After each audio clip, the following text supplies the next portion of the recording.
And welcome back to Fox College Football presented by Geico. Bill Snyder Family Stadium. This is the 23rd straight sellout, over 50,000 ready to watch this one. And time now to go to the third member of our team on the sideline, Molly McGrath. Well, Gus, TCU's Gary Patterson told us that he hasn't always appreciated his star players like Andy Dalton or LaDainian Tomlinson until after they were gone, but said this year, I'm taking a step back and enjoying all the things that Trevon Boykin and Josh Doctson can do. Boykin and Doctson both said that they worked a lot on their timing this offseason, and their confidence in each other and chemistry is stronger than it's ever been. And Boykin may have another offensive weapon back tonight. Receiver Colby Listenby was running extremely well during pregame warmups, and Coach told me if he can run, he can play, guys. All right, thank you very much, Molly. K-State won the toss, deferred. TCU will receive the football. Perfect day here in the Midwest. 72 degrees at kickoff time. Ian Patterson will send it away for the Wildcats. Kyle Hicks and the dangerous freshman Kavontae Turpin back deep. TCU won last year's game in Fort Worth 41-20 in a battle of top 10 teams, and we're underway from Manhattan. And this one will be brought out by Turpin. And Turpin, the freshman from Monroe, Louisiana, ambushed as he crosses the 10-yard line. And a couple of things you need to know when the Horned Frogs have the ball. Well, they're so explosive on offense. I think it starts with Josh Doctson. I know Boykin's going to get a lot of the love, but this is a guy with over 40 catches, and he's doing tremendous things. I think right now he's the front runner for the Bolitnikoff Award. And then defensively for Kansas State, they are a great stop in the run. Elijah Lee, the sophomore from Blue Springs, Missouri, he leads them in that category. Fourth fewest yards allowed on the ground in FBS. They have got to be great up front tonight.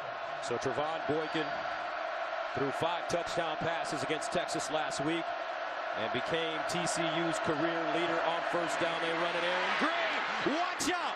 Green at midfield. Green afterburners. Green 86 big ones. Touchdown TCU on the first play of the game.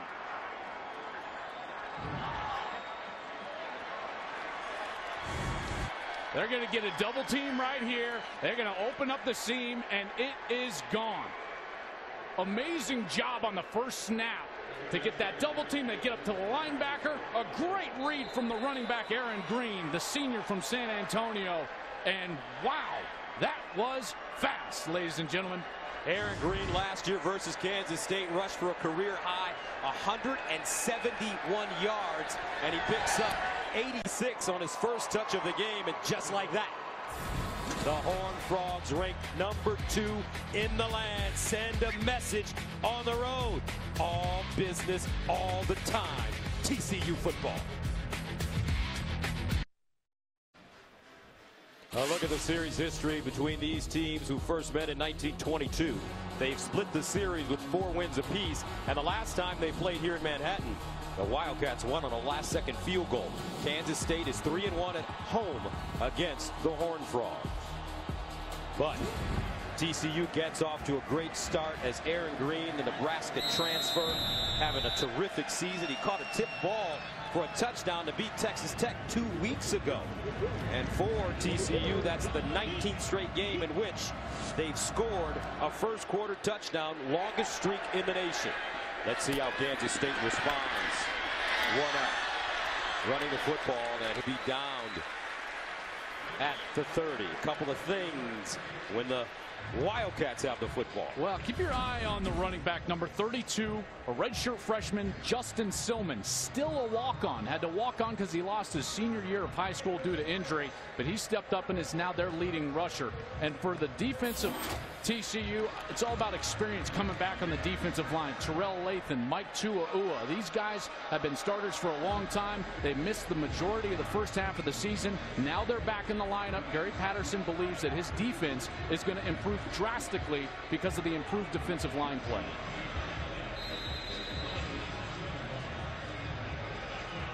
So TCU, as we mentioned, leading the nation in first quarter scoring. Coach Bill Snyder said, I think it goes without saying, it's vital for us to score early.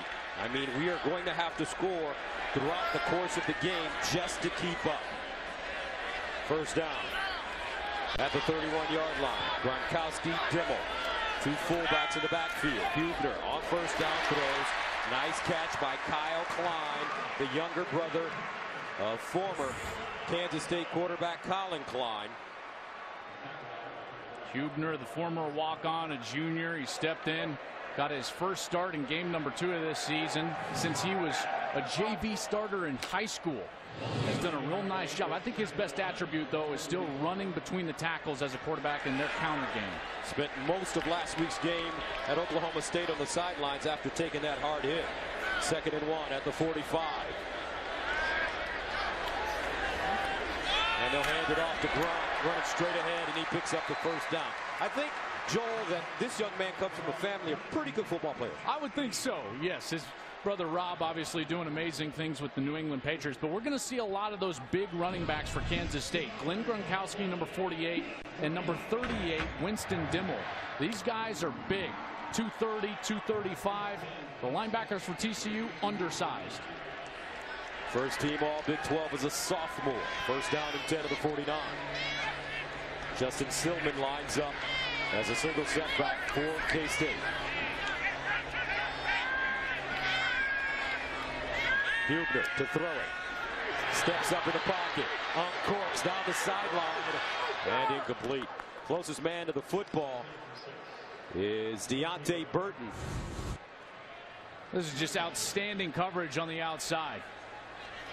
So many times these Kansas State receivers like to do that double move, and TCU was stressing all week. Do not break on the double move. Allow them to catch it underneath you and then rally up to make the tackle. You'd rather give up a first down than give up a touchdown. Excellent coverage there for Gary Patterson's secondary. Corey O'Mealy, the senior from Miami in coverage. 2nd down and 10 of the 49.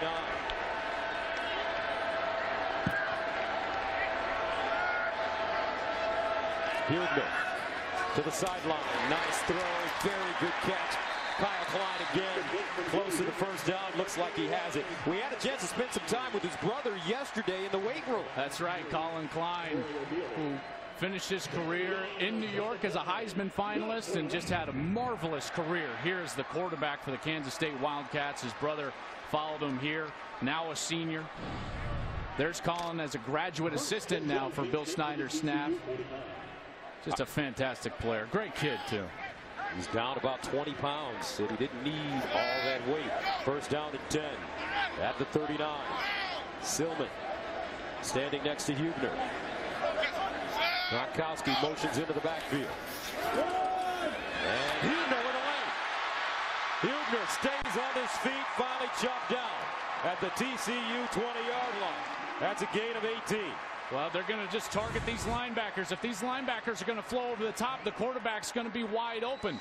That play side linebacker, he scoots over to start. Now he gets sucked into the middle of the line of scrimmage, and there's the read. Now Hubner's going to pull the ball. Great block by Gronkowski on the outside, and it's an easy first down for the Wildcats. And yesterday in our meeting, you kept talking about running the ball as much as possible for K-State because their linebackers are small. Yeah, TCU 190 and 208 are the two linebackers. First down and 10. Here's a quarterback run for Hubner. Hubner picking his way, and he'll get 8 yards on the play. Isiaku with the tackle. TCU runs the 4-2-5 scheme, so they play with 5 defensive backs at all times. The problem is their 2 linebackers are former safeties. They started fall camp this year. Traven Howard, number 32, Montrell Wilson, number 20, as safeties. They go $190 and 208 respectively. That's too light in the Big 12 to face a Kansas State team. They got to get downhill. Gain of 17 and gain of 8 yards on the last 2 plays. 2nd and 2 from the TCU 14-yard line. And this is Hubner again. And Hubner down inside the TCU 5. The patience in the run game is so important. I want you to watch the linebacker because he's actually going to jump outside when he shouldn't. And that's when Hubner picks his gap. At this point, he's slow playing it, but now he jumps outside and the hole opens up inside. And that was the 3rd straight run for Hubner. First down and goal at the 4.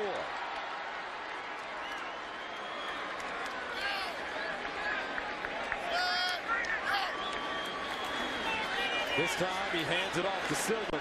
And Stillman, stacked up in the backfield, leans forward and gets to the line of scrimmage.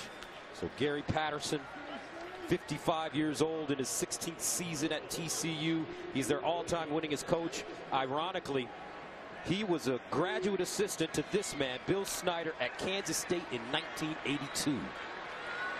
What a story. 2nd and goal at the 4.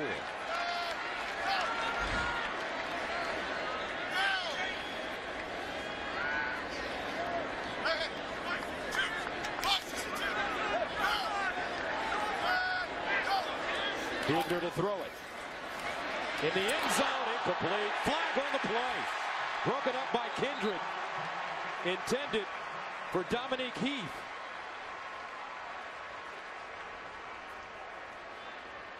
Pretty simple call here. Derek Kindred, the senior, was all over number 4, Dominique Heath.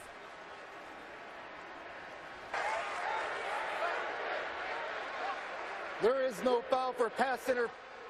The pass was tipped. It's 3rd down.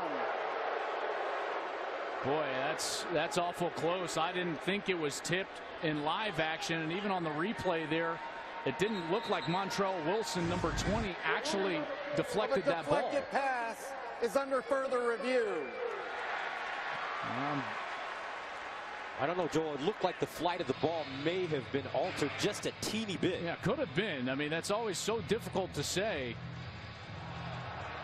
You know, in those replays, I always look at the spin of the football to see if there's any alteration as it leaves his hand, and then now, well, that's well to the right of the linebacker. By that shot, that wasn't even close to his hand, and if you piece it together from this shot, Mike Pereira, who's in Los Angeles, our rules expert. Mike Pereira, what are you thinking of these replays?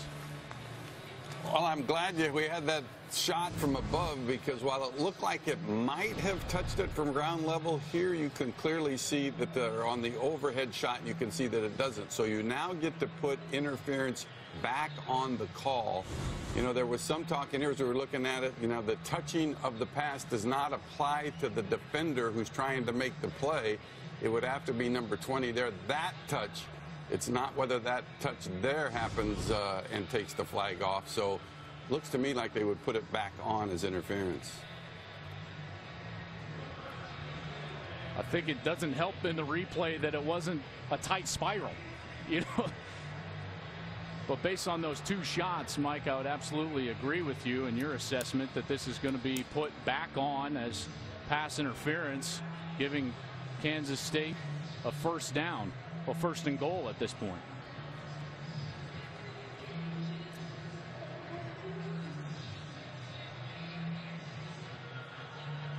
And that's usually when these replays take a while. It's because they're trying to get all the logistics because the call is changing. After further review, the pass was not tipped by the defense, and therefore, pass interference, defense number 26. The foul occurred in the end zone, and by rule, the ball will be placed at the 2-yard line, 1st and goal. So there you have it. Kansas State will move the ball even deeper into TCU territory. As the call reversed, 9:49 to play in the 1st quarter. Kansas State scored touchdowns on all 5 red zone opportunities last week in their loss against Oklahoma State. Hubner under center this time. Hubner running straight ahead. No signal yet. Touchdown.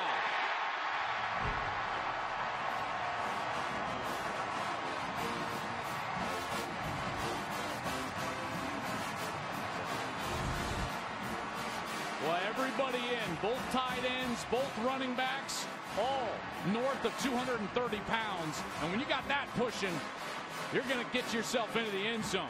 What an excellent series to open things up and answering TCU with that 2-yard plunge there by Hubner. The catalyst on the drive, Hubner, 4 carries, 37 yards, and the touchdown from 2 yards away.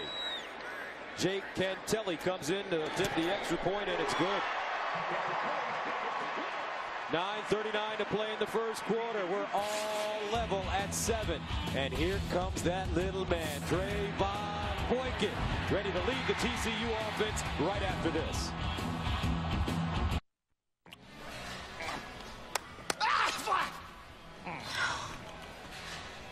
Brand new facility here in Kansas State. What a place to play football. Well, I think the most amazing part of it is they built that in 9 months. Fast-tracked it. It's a beautiful facility, and what they've done here over the last couple of years, this new facility that we're in, the press box and suite level, plus the veneer complex, they've spent over $190 million on athletic facilities improvements in the last 3 years. John Curry, the athletic director, has done a remarkable job. Kyle Hicks, Devontae Turpin back deep for TCU. And this will be Turpin with a chance from his own goal line. And Turpin gets close to the 20. Still on the move. Breaks a tackle. Turpin. And he'll get out of bounds at the 41. What a run for Turpin. Here's a kid. Gary Patterson says he was one of the last guys we took in the class, and he's turned out to be one of the most exciting guys we've ever had. Well, they list him at 5'9" and 150 pounds, and Gary Patterson told us, don't tell him that, because he thinks he's much bigger, and he is fearless in the return game. What a great attribute for a returner to have, especially a young guy. Last week against Texas, 182 all-purpose yards on 11 touches. He had 6 catches and 4 touchdowns. First down and 10 of the 41 for TCU. Boykin handing it off to Green again. Bounces it outside with the running room. And he's finally smashed down by Caleb Pruitt. But that's after a gain of 11 yards. You know, we're going to have an interesting chess match happening here between Kansas State. They don't like to get out of their defensive formation, but Kansas State. Boykin throwing it deep. Up the sideline and incomplete. Intended for Jawan Story, the senior from Brooksville, Florida. Kansas State loves to run this 4-3 cover 4, 2 deep safeties running cover 4 coverage. Doesn't really matter what the coverage means, but that look means that TCU should be able to run the ball all night long. It'll be very interesting to see if Kansas State gets out of that coverage with how well they're running it so far. Second down and 10 to the 48-yard line. Boykin to pass. Underneath, and it's caught. Desmond White doing a fine job of holding on to the football.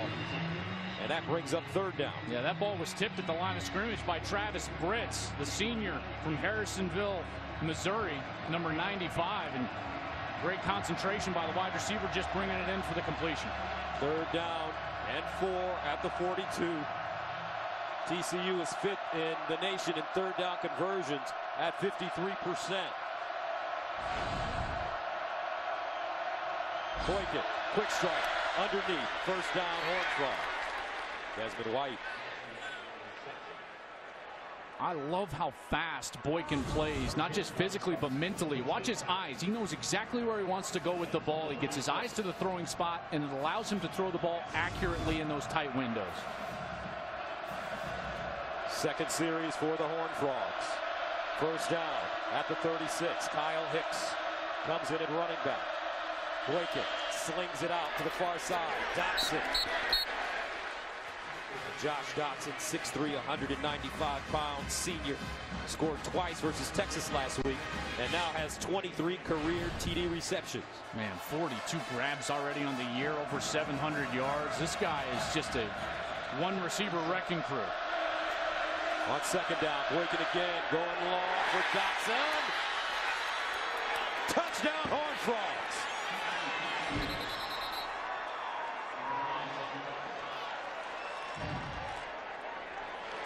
Trayvon Boykin throws such a soft ball, and Dotson can jump with anybody. They call him a football basketball player. Boy, just so accurate. And Dotson, you can see how great he is in the air. Contorting his body, great body control, going to the ground. Looks like he maintains control even though that ball touches the turf. Keeps that left arm under it. This guy is sensational. My goodness.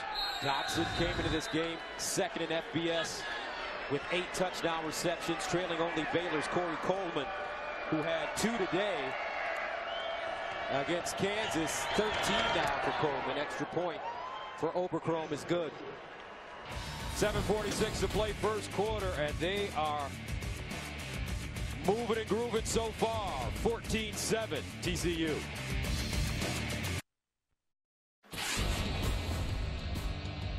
Let's take a look at the Heisman watch. Well, I start with Trevon Boykin. This guy at the quarterback position is playing better than anybody, and then Leonard Fournette. I think it starts and stops with both of those guys. Those two, Trevon Boykin and Fournette, have separated themselves out. But as we look at the Nissan Heisman watch, Fournette, Boykin, I think Mayfield has probably played himself out of that, even though he was doing everything he could. He got sacked 6 times today against Texas. But that loss is going to hurt. Elliott's been very good, and I can't wait to watch Jared Goff against Utah tonight, because that Utah defense, Gus, we've seen them twice. That's as good of a defense as there is in the country. Especially that front 7, and Cal playing in Salt Lake City. So TCU scores 2 touchdowns in 2 minutes and 11 seconds. Kansas State, Heath, right. And he gets to the 20 before being knocked backwards. Well, the ALDS returns to FS1 tomorrow with Game 3 between the Blue Jays and Rangers, as Toronto must win to stay alive in the series, while Texas heads home with a chance to complete the sweep.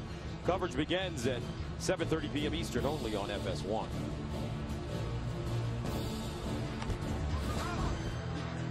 Here comes Kansas State, first down and 10 at the 21-yard line, and on their first drive of the game, we saw that they have the ability, Joel, to run the football. Well, and they're going to have to stick with that game plan, because if they try to get into this throw it all over the lot shootout, that's not their style of game. Justin Silman in the backfield with Joe Huebner. Silman running left, cuts it inside, keeps his feet moving. He'll fall down at the 25. Chris Bradley, first man to it. And from the TCU perspective, defensively, you've got to be okay with allowing K-State to have long drives. What you don't want to do is give them big plays in order to stay close to you. And your offense is going to score points, but this TCU defense forced Kansas State to snap it 10, 11, 12 times, and then what you're hoping for is that they'll make a mistake along the way. Second down and 5 at the 26. Gary Patterson, a great defensive mind for TCU as their head coach, said that the most important statistic for him is red zone defense. And a timeout called by Huebner. So Kansas State calls a timeout, trailing by 7. Hold the phone. Fox College Football presented by Geico is sponsored by FanDuel, the leader in one-week fantasy football. And by Geico, 15 minutes could save you 15% or more on car insurance. Welcome back. 14-7, TCU on top of Kansas State. And the Wildcats coming off a 38-34 loss in Stillwater to Oklahoma State. Mason Rudolph had an awesome game, a career-high 437 yards and 3 touchdowns. Right now, K-State faced with a 2nd and 5 at the 26.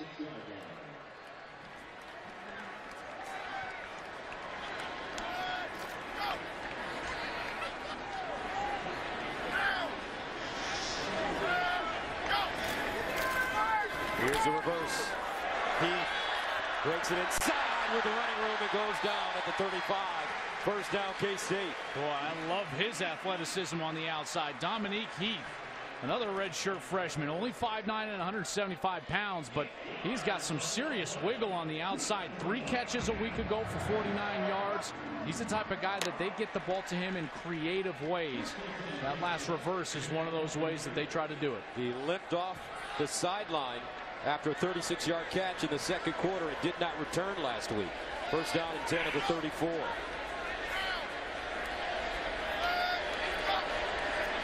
Huebner to throw it. All day to throw. Huebner delivers and incomplete. Kyle Klein, the intended receiver. I'm sure he'd like to have that one back.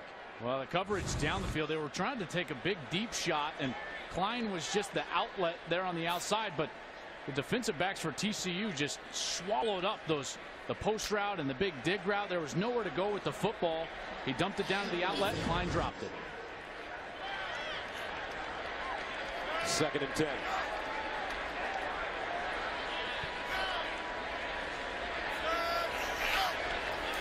Hubner. Looking. Hubner buys time. Throws off his back foot and incomplete.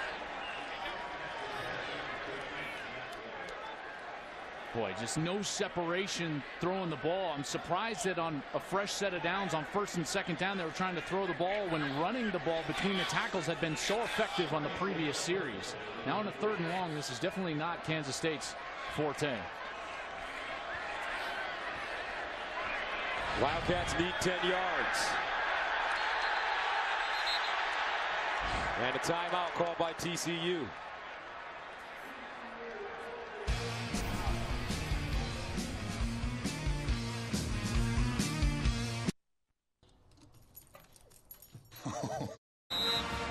Second-ranked TCU with a 14-7 lead over Kansas State.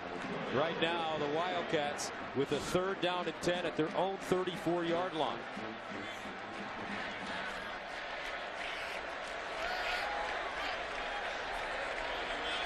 Trips at the top of your screen.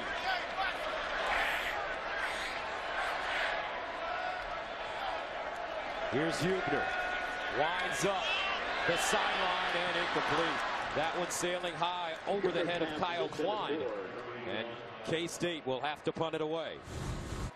Good coverage again on the outside. What I love about what TCU, especially up at the top of your screen, is he forces them all the way to the sideline. That's what makes it a difficult throw for the quarterback. When the wide receiver runs right along the sideline acts as essentially another defender. So Nick Walsh, former walk-on, has been the Wildcats' primary punter since game 2 of 2014. Turpin allows it to take a bounce, and it continues to roll. A beautiful punt goes out of bounds inside the 5, 64 yards. And that will back up the Horned Frogs. In the meantime, let's go to Los Angeles for a game break. Gus, thank you. Number 21, Oklahoma State visiting West Virginia. Rennie Childs on the second effort forces his way in for the 1-yard score. It was 2 early turnovers by the Mountaineers that resulted in 2 touchdowns for the Cowboys. Oklahoma State up 14-0 in the second, although West Virginia is threatening. Gus Joel, back to you. Big game for Oklahoma State. If they can win that one, all the powers will have to play the Cowboys in Stillwater. That's right. Their schedule is favorable. We're down to 10 at the 3-yard line. Play action. Boykin to the sideline. Whoa! Jawan Story with an Odell Beckham. How in the world did he catch that ball? Not only did he go up one-handed, but his whole momentum was going out towards the sidelines. He reached all the way back. Wow! My goodness. That's some sensational stuff there. He's a senior from Brooksville, Florida. 4-star recruit coming in here. And it's a first down at the 14-yard line. Boykin will throw it again.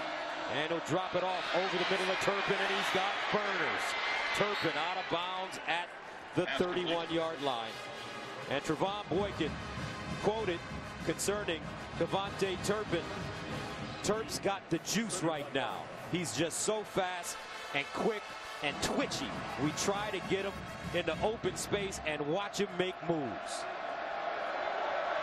First down after the 17-yard gain from the 31. Here's Boykin again, near side. Caught and out of bounds for Dotson. That's always the offensive coordinator's challenge, right? How do you get a young player who's got that type of ability like Turpin has? How do you get him those touches in space? I love what they've been able to do. And Doug Meacham, the offensive coordinator, along with Sonny Cumbie, they get him on those little drag routes. Makes it very hard for the defense to run with him. 2nd and 4. Here's the option. Boykin pitching it. Green makes the first man miss. And he'll pick up 1.5 yards on the play. A great play by the corner there. Donnie Starks from his nickel spot came up, kept his outside arm free, forced a 3rd down. So they call it no gain. 3rd down and 4. Boykin, quarterback draw, looking for the first. He has it. But a flag on the play.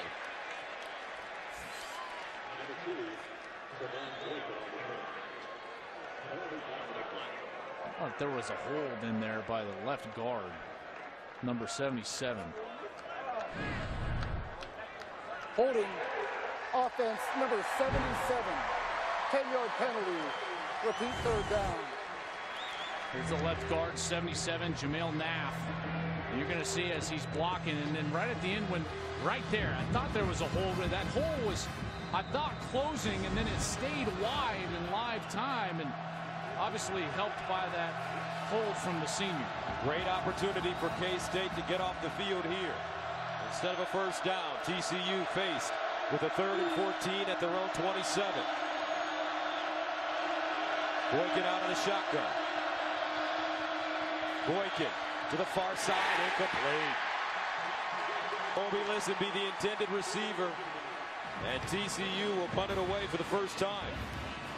Yeah, what a great win there for Kansas State. Listen, anytime that you force a kick versus TCU's offense, whether it's a punt or a field goal opportunity, you've done a heck of a job as a defense. They've got to be thrilled right now.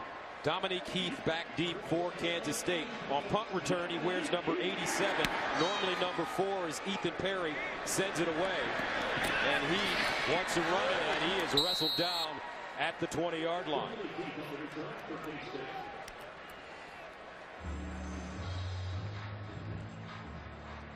So huddle up with college football experts in live web chats all season long. A new guest every week. The Edward Jones College Football Huddle on FoxSports.com. Gus Johnson, Joel Klatt, Molly McGrath with you from the Little Apple, Manhattan, Kansas. Boy, we've had a good time since we've been here on Thursday.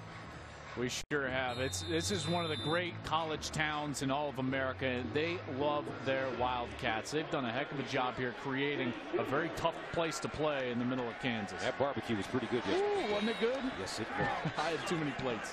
That's right, plates. Multiple. That's right. First down and 10 at the 24. Gronkowski in motion. Huger running, and this time he is caught and hog-tied in the backfield. Denzel Johnson. Got all the defenders up close to the line of scrimmage. They're running straight man on the outside. That allows them to have one extra defender. And when you got one extra defender, you cannot run the football against that. Denzel Johnson, number 30, did a great job there staying home on the quarterback. So a loss of 4, 2nd down and 14.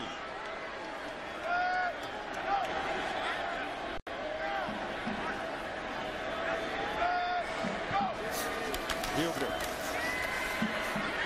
the middle. Nice throw. Great catch. Kyle Klein again. And it looks like Kyle Klein for Huebner is starting to become a go-to guy. Well, he's that great possession type guy that you can send on curl routes and the outlet routes, and what he's going to do is be reliable. So a quarterback's going to know that he's going to be in the right spot on time. You can let the ball go before he's even out of his break. So a gain of 13 makes it 3rd down and 1 at the 33. Gronkowski, Dimmel in the backfield, quarterback sneak, first down. Wildcats. I just love the chess match that's going on right now, because after that first touchdown drive, Gary Patterson for TCU changed the coverage, and he's gone to man, and he's placed one of those secondary guys down into the box to stop the run of Kansas State, because they ran it so effectively. And so now what's happening is Huebner is having to throw the ball to loosen the defense back up. It's these in-game adjustments that just make the game of football the most fascinating sport in the world. First down. Huebner thinking about running it, and he is caught in the backfield one more time. Howard with the tackle. That delayed run not working. No, it wasn't. And watch the safety as they're going to try to sneak Glenn Gronkowski out on this pop pass. But the safety does a heck of a job. He comes up, and then he just spies him, and now he's all over him in coverage. Huebner's got nowhere to throw the football. That's where they were trying to go. No gain on the play. 2nd down and 10. Huebner doing a fine job thus far managing the game for K-State.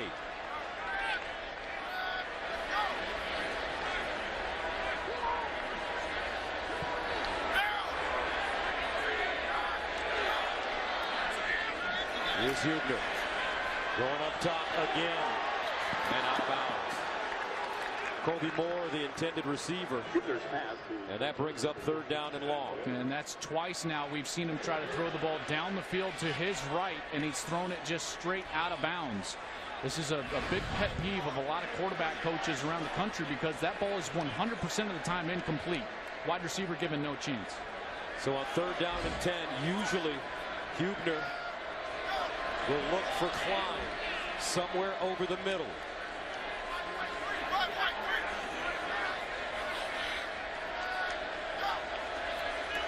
Huebner to throw. Up the sideline. This is Klein.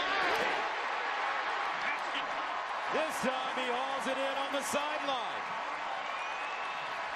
A gain of 25. Well, I got to take back calling him a possession receiver now, because he's going to go out and make catches like that. Up in the air, acrobatic, holds on to the ball. That's a great job. And what Huebner did was he kept him in bounds. Remember, I just said those 2 throws he threw out of bounds. There's no chance for the wide receiver, but there, Klein given an opportunity, and he's able to go make a play. And when we talked to Bill Snyder in his office yesterday, he talked about Joe not really being able to get a good grasp on throwing the ball short, but his deeper throws are much better. You saw the touch on that last ball. Kansas State finding a rhythm here. Driving, trying to tie this one at 14.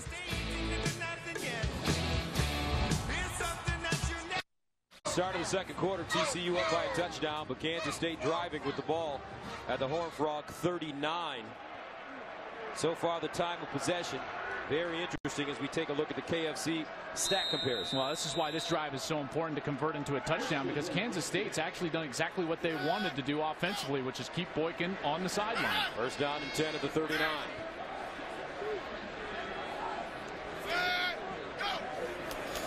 Huebner handing it off to Silman. Silman in the running room, gets outside. Silman finally chopped down at the 30-yard line.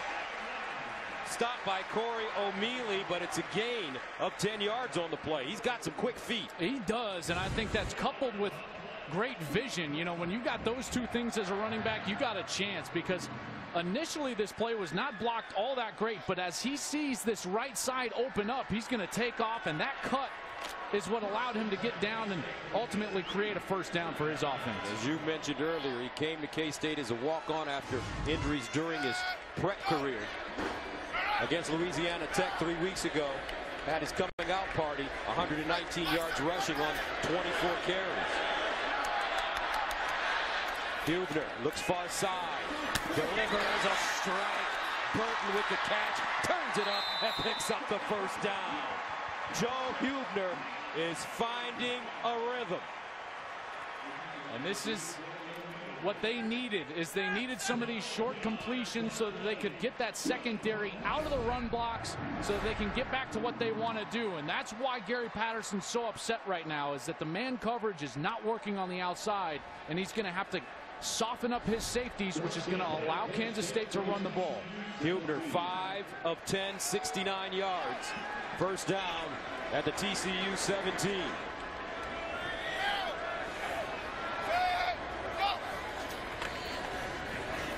Silman. And Silman roughed up. He'll be lucky to get back to the line of scrimmage as Curry and Howard combine on the tackle.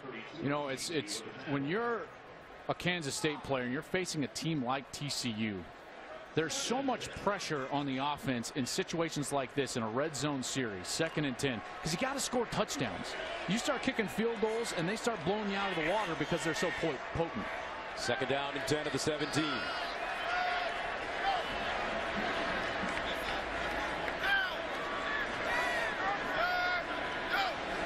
Huebner wants to run it, finds some room, picks up the 1st in the end zone, touchdown, K-State. What a patient run by the junior quarterback.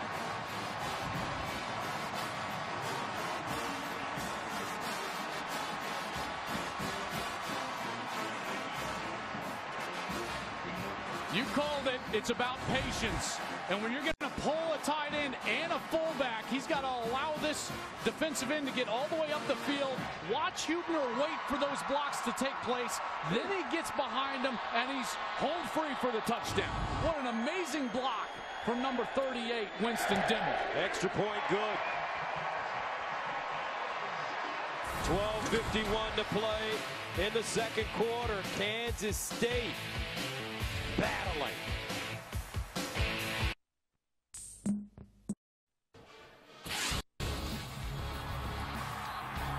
And a look at the AP top four. Well, Michigan State falling back because of that poor performance against Purdue, and Baylor and TCU really just taking care of business. Ohio State, they were in a bit of a dogfight earlier today against Maryland, but boy, how about Texas's win in that Red River rivalry over Oklahoma? Chubb just sick to my stomach with his injury, and Michigan 38-0. Watch out for the Wolverines. That's their third straight shutout. Jim Harbaugh is doing something special, partner, in Ann Arbor.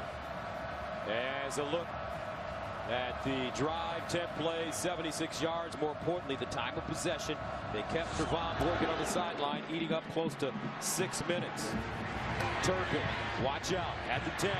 Turpin spinning and goes down at the 25-yard line. Now let's check in with Jenny Taft. Gus, thank you. Arkansas visiting number 8 Alabama. This coming off an interception. Brandon Allen finds Drew Morgan wide open for the 4-yard touchdown. The Razorbacks up 7-3 seconds before halftime. Well, for the second straight year, Alabama struggling with Arkansas. Arkansas clearly needing to improve after a couple of their losses earlier in the year. First down and 10 at the 25. Here's Boykin over the middle and a wide open receiver. He finds, and this is Nixon. Nixon still running. Sean Nixon gains 31 yards on the play. Yeah, another one of these very talented young players. Started the season as a tailback. They've moved him to wide receiver. And he'll get to the line of scrimmage quickly. Boykin again, lofting it deep and incomplete. Dotson, the intended receiver, he thought he was held. A flag on the play at the 24-yard line.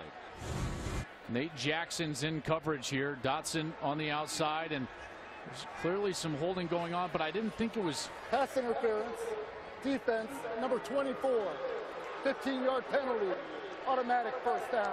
I thought that Dotson did something that was just so smart as a veteran player. He acted like it affected him more than I thought the contact actually did, and that's just some moxie out there on the outside. Last week against Texas, 7 catches, 129 yards, and 2 touchdowns.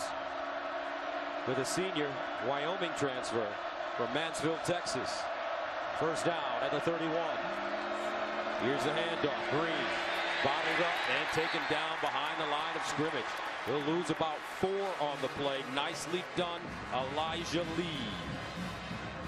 Boy, this offense is just so quick, so explosive. Bill Snyder knew it was going to be a very tough task for his defense to try to slow down this Horned Frogs attack. 2nd and 12.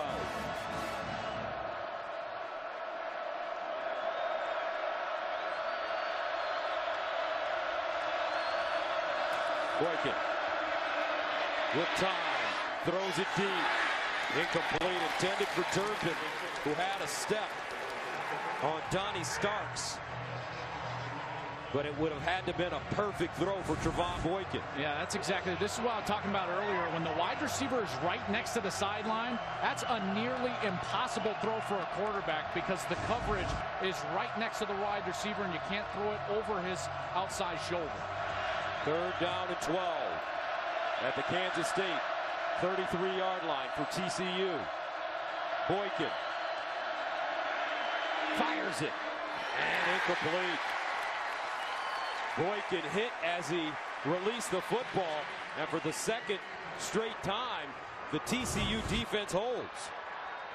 This was Marquell Bryant, number 45, that ends up getting the pressure from behind Trevon Boykin. That's really the first time all night long that we've seen the pressure affect Boykin. And now again, any type of kick, whether it's a punt or a field goal, that's a win for the defense. So here comes Jaden Oberchrome coming in tonight's game. One field goal shy of tying Nick Brown's TCU career record of 65. This one will be from 50 yards away. Got it up. And good. Jaden Oberchrome hits a 50-yarder. His career-long 56. And TCU will take it.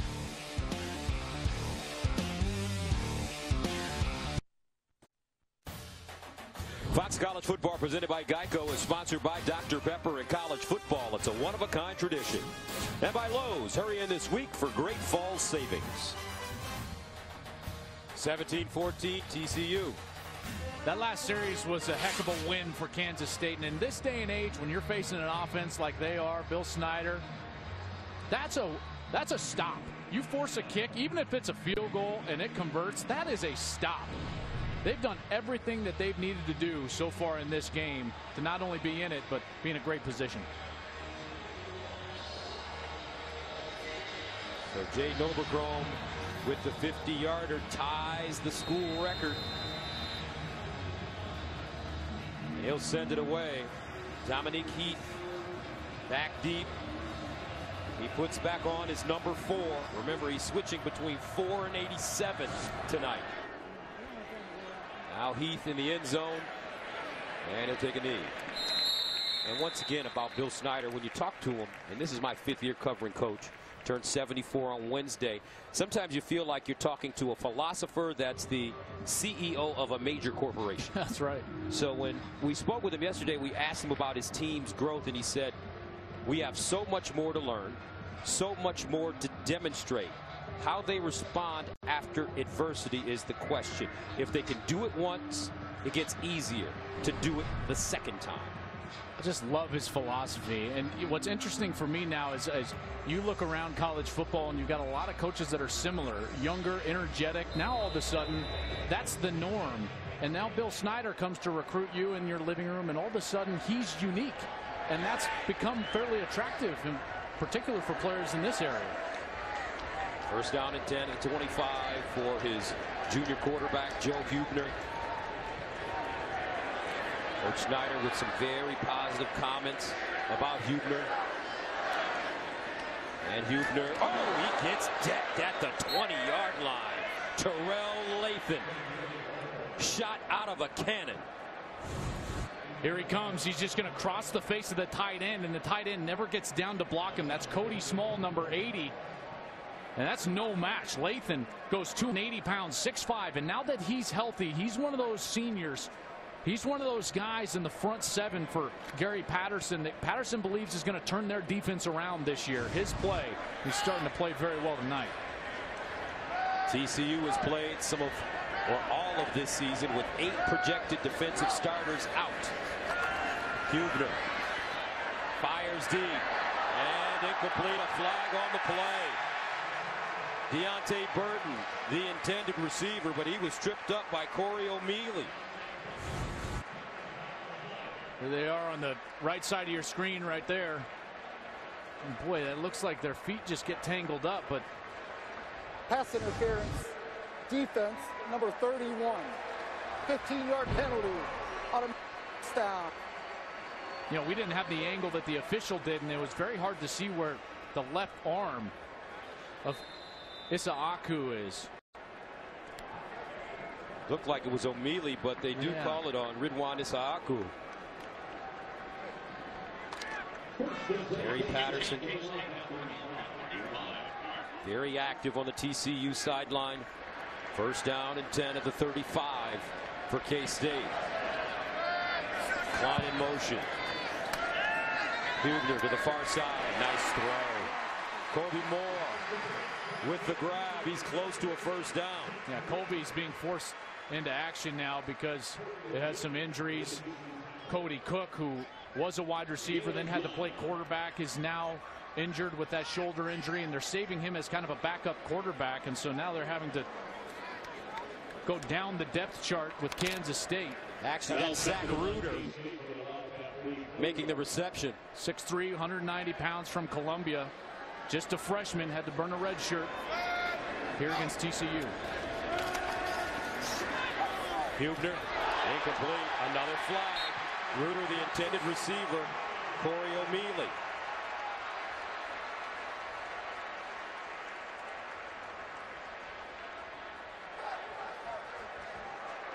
Pass interference, defense, number 2.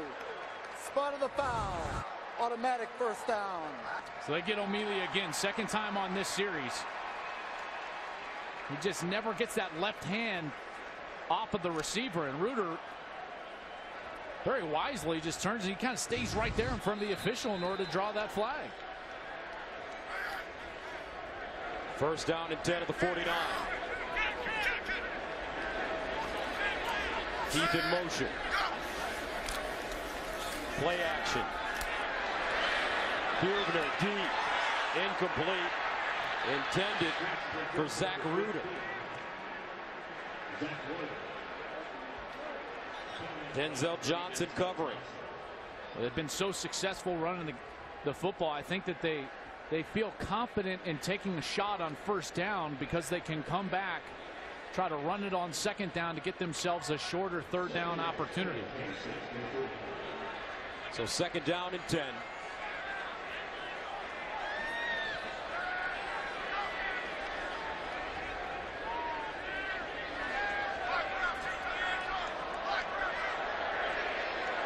Play clock winding down. They get it off.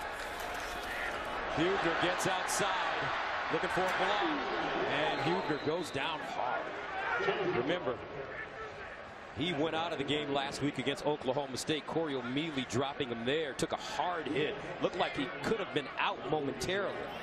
Like we were all shocked to see him actually come back later in that game based on the hit and how he reacted to that hit. But he would later say that he was actually just more surprised than anything and never lost consciousness on the field. Third down and 9 at the 48.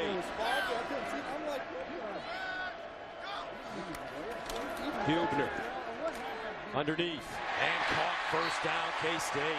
Nicely done. Dominique Heath found a soft spot and Hubner put it on him. I love what Hubner does here because when you watch the route from Heath, who's on the right side of your screen, what Hubner does is he leads him away from the defender.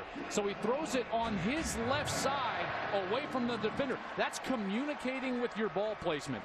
And when you're throwing the ball out there, you're telling the wide receiver, hey, you've got defenders on your right. Now you're going to just get down, make the conversion. That's a heck of a throw from Hubner. First down as Kansas State keeps the chains moving at the TCU 38. And they'll hand it off. Charles Owens with room. And Jones chopped down by Derek Kindred. And he'll pick up a couple. Let's check in with Jenny Taft in Los Angeles. Well, Gus, a heated rivalry between Florida State and Miami. Everett Golson finds Delvin Cook, 36-yard pass, and he does the rest. Great move. His second touchdown of the night, giving the Noles the 14-3 lead over the U in the first quarter. Gus Joel, back to you. They don't look now, but Florida State is what, 31-1 in their last 32 games? That's a good football team. Here's Hubner. And he goes down. And when we asked Coach Snyder about his quarterback, he said he's bright, has perspective. He gets us into good calls. And I feel that he has a lot of growth in front of him.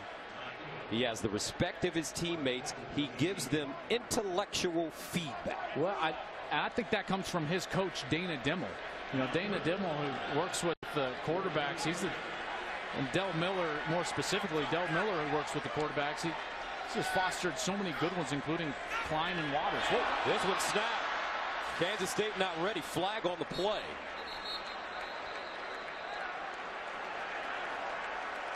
Dalton Reisner is the center, and he may have saw TCU jump offside. Offside. Defense, number 92. A 5-yard penalty will result in a first down. You know, this is a smart play. I know that it's not caught by the quarterback here, but as he sees that defensive end on his right, he's going to snap it right away. Dalton Reisner is a redshirt freshman. He's taken over for B.J. Finney, who was an all-conference player a year ago. What I love about Reisner, he's a son of a coach. His dad is a high school football coach. He played for him in Wiggins, Colorado. And this guy is smart. And that last play was evidence of that. First down and 10 of the 28. And they'll run the football. Jones breaks it, high steps, gets there, touchdown! Kansas State.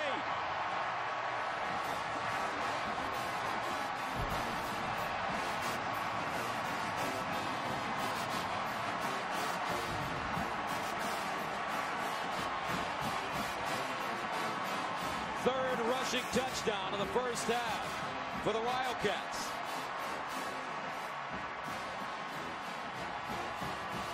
This is exactly how Bill Snyder drew it up. The game plan is being worked to perfection right now by the Wildcats.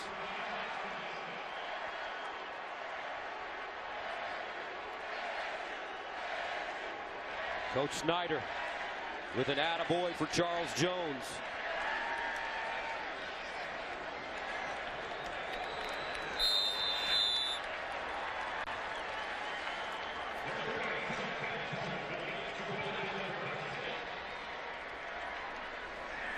Cantelli in for the extra point, and it's good. Under 7 minutes to play. Kansas State taking the lead over the #2 team in the country. So what about that stock? Sure thing, right? Actually knowing the kind of risk that you're comfortable with. Thank you very much. 21-17 Kansas State. And you know, TCU's rushing defense in the bottom half of the country ranks 79th. They give up 174 yards rushing per game already here in the first half.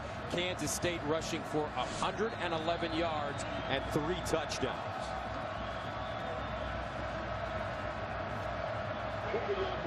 Ian Patterson will send it away. Devontae Turpin, the deep man, along with Kyle Hicks. He's the up back. And this is Turpin from the 9. Turpin with room.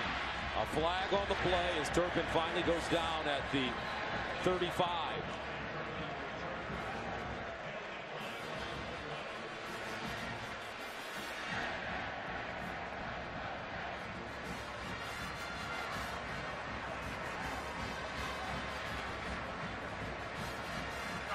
During the return, holding, receiving team number 4. 10-yard penalty, first down. 7th penalty against the Horned Frogs, only 1 against Kansas State. I want to go back to that touchdown because we got a great block here by the guard, but then watch right here because this is the lane that's going to open up as the opposite linebacker, Traven Howard, actually scoots to his left, and that shuffle opens it up. There the block takes place. Now the linebackers are caught up in the wash, and that's what allows the big hole for a touchdown. So first down and 10 of the 15 for TCU. Here's Boykin. Hit as he throws. Picked off. Intercepted by Elijah Lee.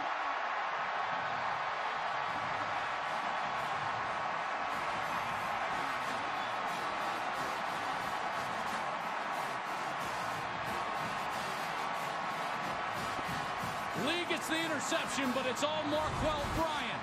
Here he comes on the edge.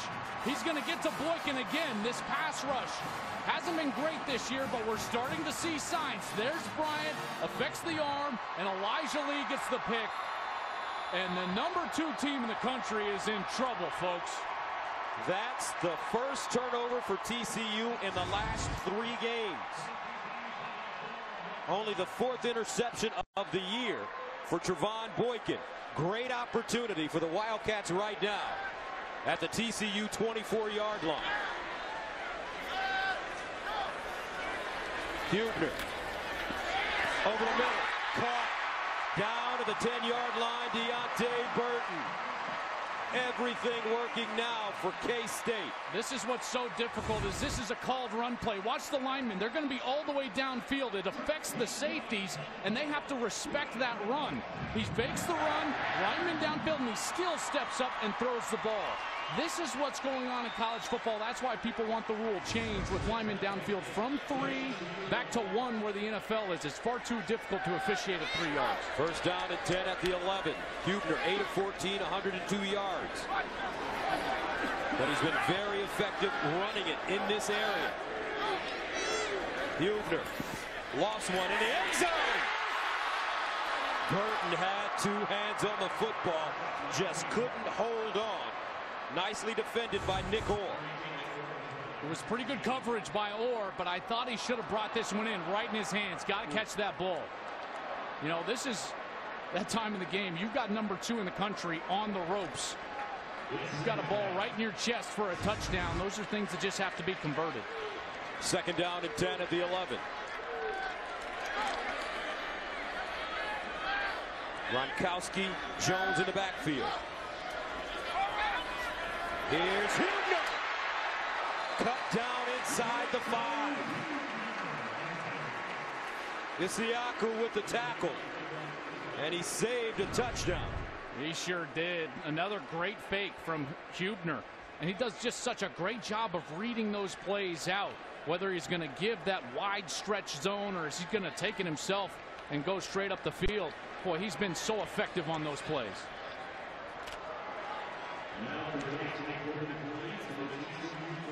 One reason Hubner has so much success is because of number 48, Gronkowski. One service has him tabbed as the 9th best NFL prospect. Here's Hubner. Oh, Hubner stays on his feet. Fires. Incomplete and a flag on the play.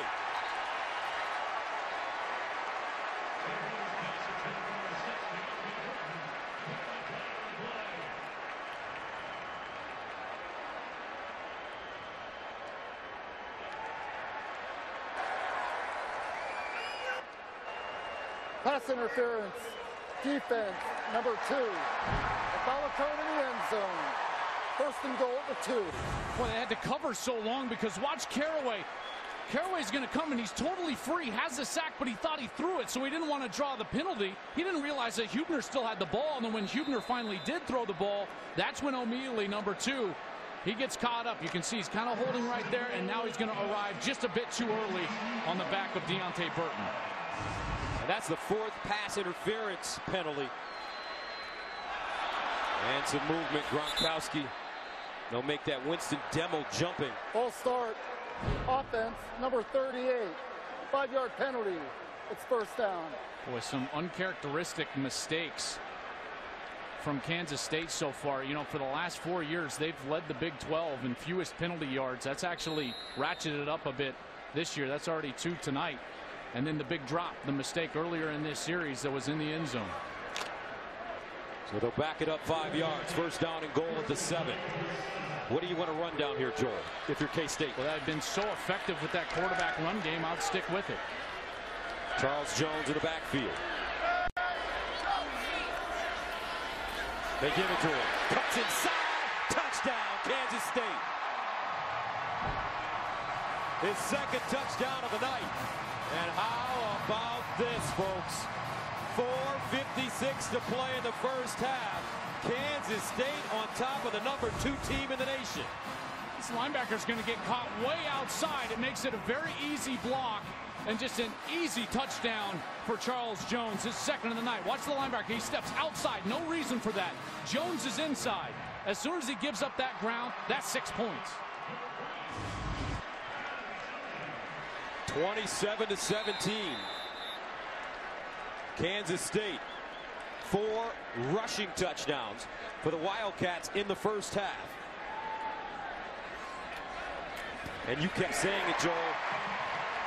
If it were you and you were Kansas State, run at those linebackers, and that's what they're doing. All week long, they got those small linebackers, hammer away. Fox College Football presented by Geico is sponsored by DirecTV. Don't just watch TV, DirecTV. And by the U.S. Army. 28-17, K-State leading 2nd-ranked TCU with 4:56 to play in the first half.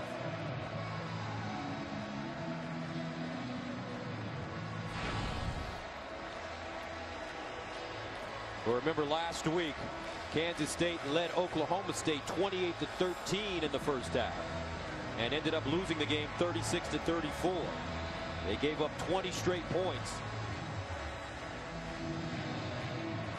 And you know this man can score points in bunches. Trevon Boykin, Josh Dotson. The most important part, he can't score points in bunches when he's on the sidelines. That's Absolutely exactly right. what Kansas State has done, is kept him in that high-powered offense over there.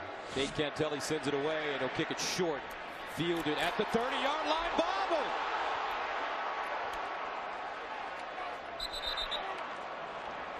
And TCU catches a break. Kyle Hicks covers up the football.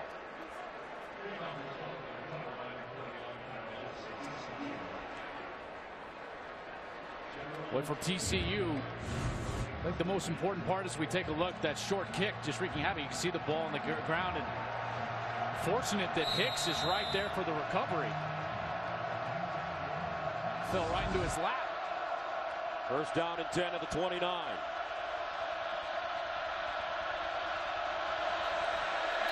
And a flag on the play. Full start. Offense number 22. 5-yard penalty. First down.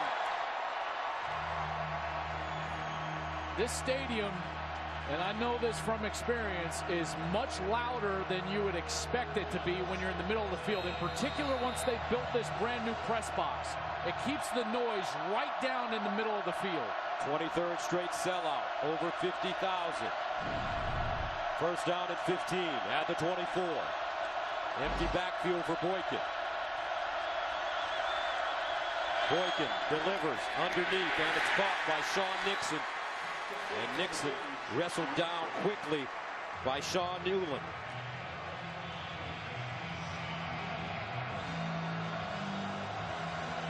Very important for TCU to convert some first downs here. You know, they're not so much worried about the deficit because they're so powerful offensively, but their defense needs a bit of a rest right now. Second down and 12. Boykin throws a screen. Dotson took his eyes off the football. Incomplete. Right now, TCU looking a little skittish, Joel. Well, you can just see the energy. Kansas State flying around, and a guy who's normally so sure-handed, Josh Dotson, just drops an easy completion. That's when you know that this crowd noise and the momentum is getting to him. Third down and 12 to the 27. TCU 1 of 3 on third down conversions. Boykin with time delivers deep and incomplete. Knocked away at the last moment. Dotson covered by Nate Jackson, number 24. I thought Jackson actually had a chance to pick this one off. You know, Boykin believes in Dotson so much that he'll put the ball into double coverage. Dotson got a hand on that, actually turned into a defender because Jackson was right there for the pick. Boy, what a great series for Kansas State's defense. This momentum is palpable right now. Walsh kicks it away, and he shanks this one out of bounds. As I mentioned, TCU looking unnerved here in the Little Apple. That's a 13-yard punt.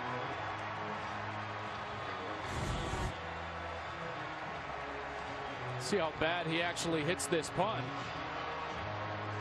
My goodness.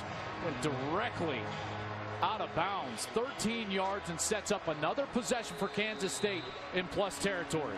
Actually, it was Ethan Perry.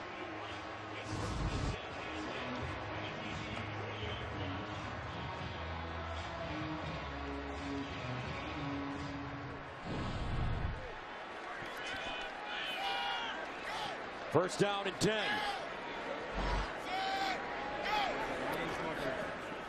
And Huebner runs it with room, gets on the sideline. Huebner out of bounds inside the 15.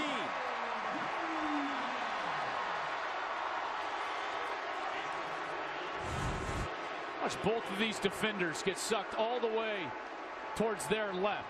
One of them has to stay home for the quarterback. If both of them go in to stop the run, now someone's not doing their job.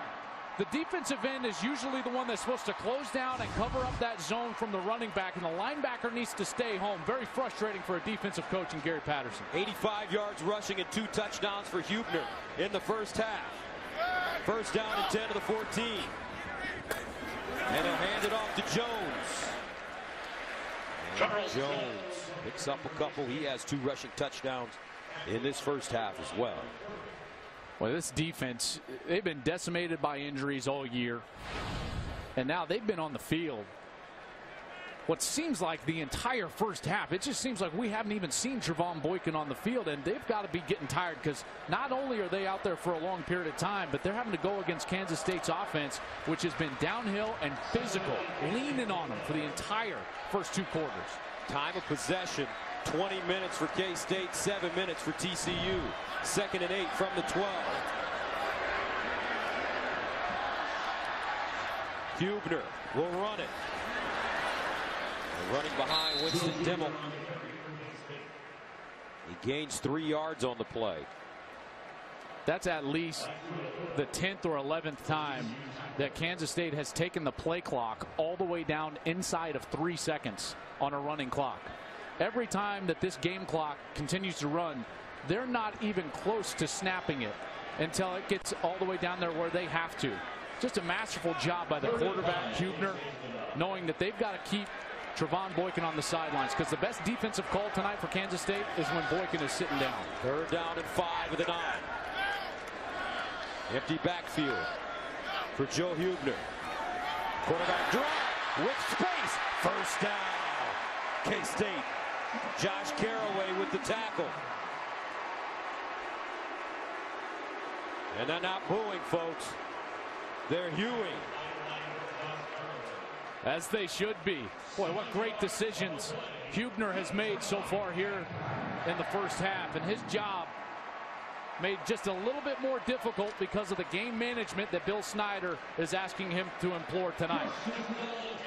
1st and goal at the 2-yard line.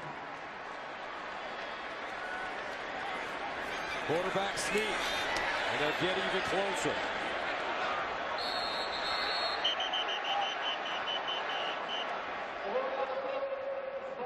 Forward progress is stopped short of the goal. 2nd down. Well, I'll just line up in the same formation and do it again. That's exactly what Winston Dimmel is asking for, the fullback number 38. You put those 2 big fullbacks, and you don't see fullbacks very often in college football nowadays, but Gronkowski and Dimmel, 234, 235, leading the way. Hubner, 211. Here comes a quarterback sneak. Can he get in? Look at the push from Dimmel.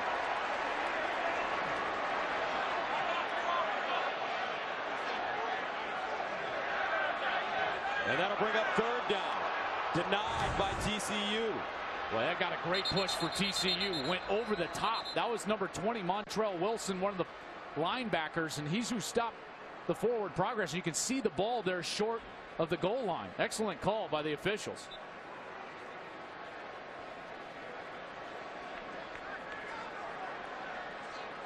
Kansas State calls their 2nd timeout of the half. 30 seconds. So a timeout on the field. K-State knocking on the door, up 28-17. Don't forget, coming up next, the State Farm halftime report. A lot to talk about in college football, including this one. 28-17 Kansas State. The pupil, Gary Patterson, right now being sent a message by his mentor, Bill Snyder. K-State, 3rd down, goal at the 1. Hubner, another quarterback sneak. This time he got it.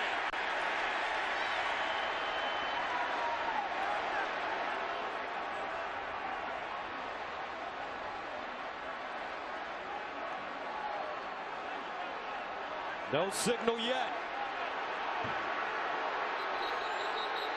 Touchdown. 3rd rushing touchdown of the evening for Joe Hubner.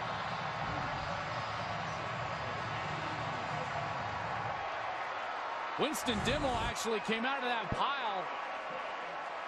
That ball might have been knocked loose in there, but he definitely had control when he crossed the goal line based on that last look.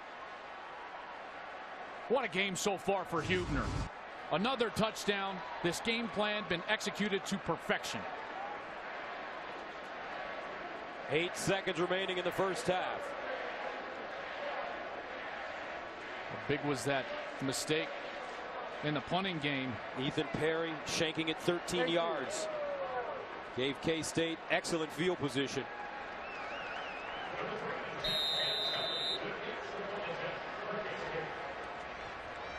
Jake Cantelli comes in for the extra point. And it's good. 21 straight points by Kansas State.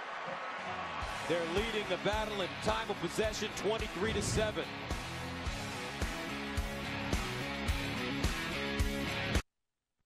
My love, you shine.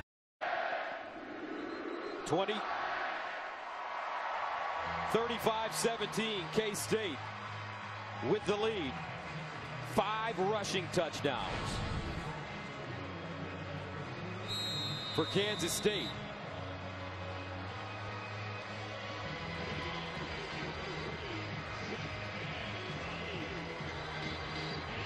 .22 seconds remaining. Exactly how Bill Snyder drew it up. This one fielded at the 20-yard line. And it's Kyle Hicks. He'll hop forward and get to the 35.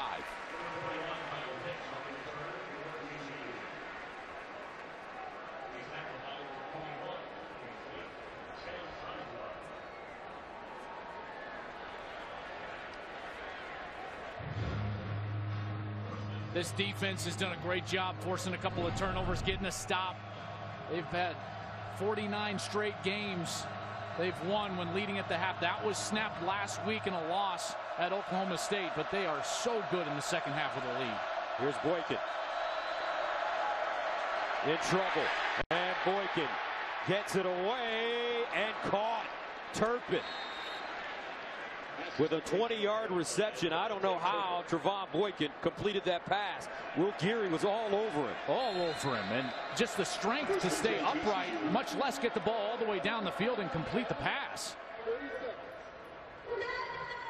They weren't able to get up there and spike the ball, so they've got to take their timeout to stop the clock with now 8 seconds left here in the first half.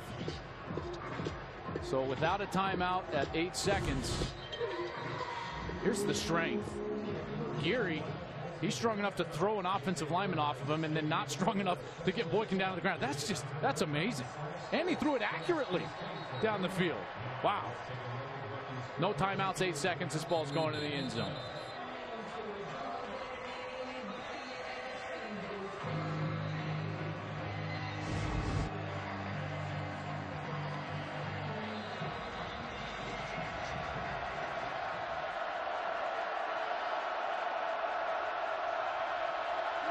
Here's Boykin.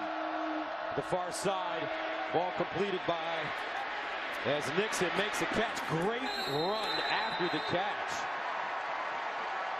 But did he run out of time? Yes, he did. Boy, Patterson's going to be so upset. They were just trying to get some extra yardage and try a field goal there. They run the out route. Patterson's furious because they were trying to get the clock stopped inside of 5 seconds with that out route and kick a field goal with their great kicker, Jaden Oberchrome. Nixon with that extra move, Gus, ended the half. Remember, Oberchrome's career high is 56 yards. See right here, he wants him to run out of bounds. And because he has the extra move, he's not drugged down until 1 second left on the clock. Don't forget, Kansas State will get the football to start the second half. And how about this? An upset in the making. The number 2 team in the nation down 35-17.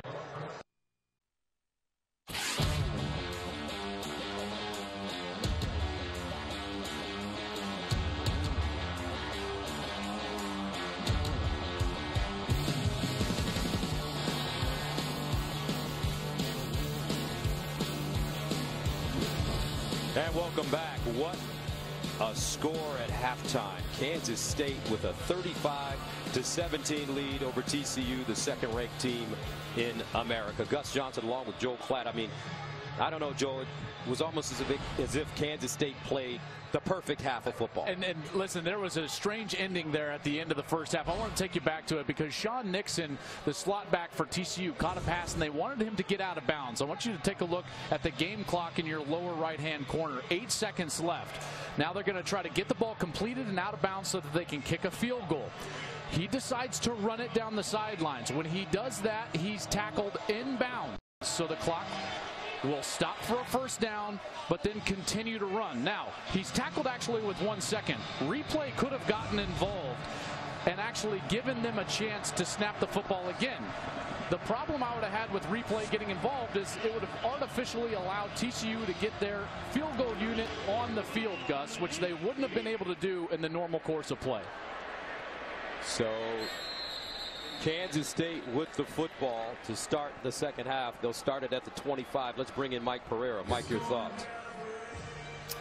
Well, Joel, I don't agree with you, and the reason I don't is because there is a specific play in the rule book that talks about this. It's a casebook play that says on a first down, inbounds, clock expires, but there should have been 2 seconds left back on the clock.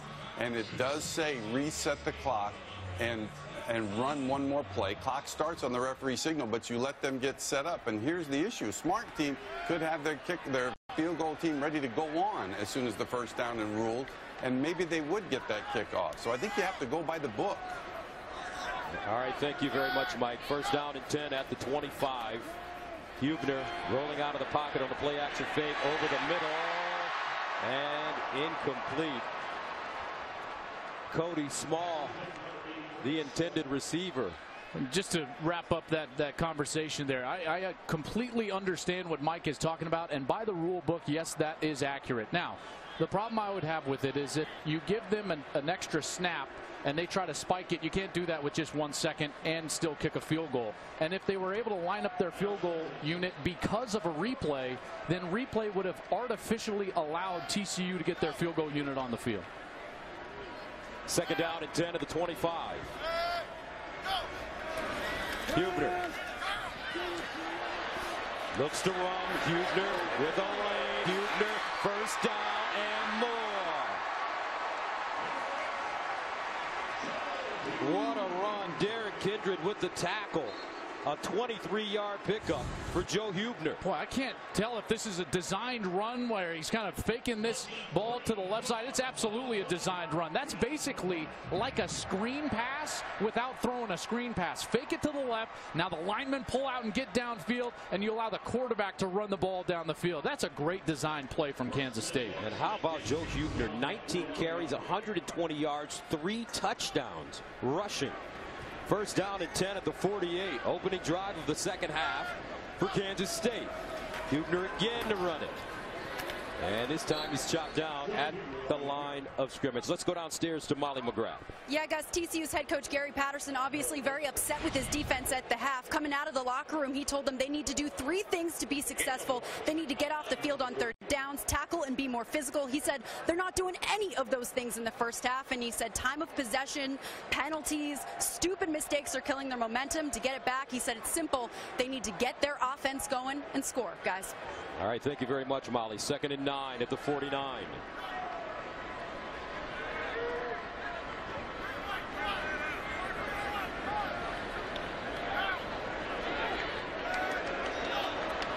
Hubner to throw it this time.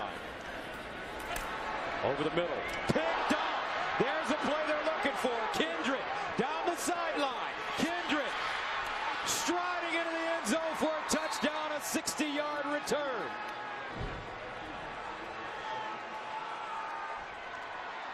They're looking for Zach Reuter, number 15, and he actually just falls down in front of Derek Kindred.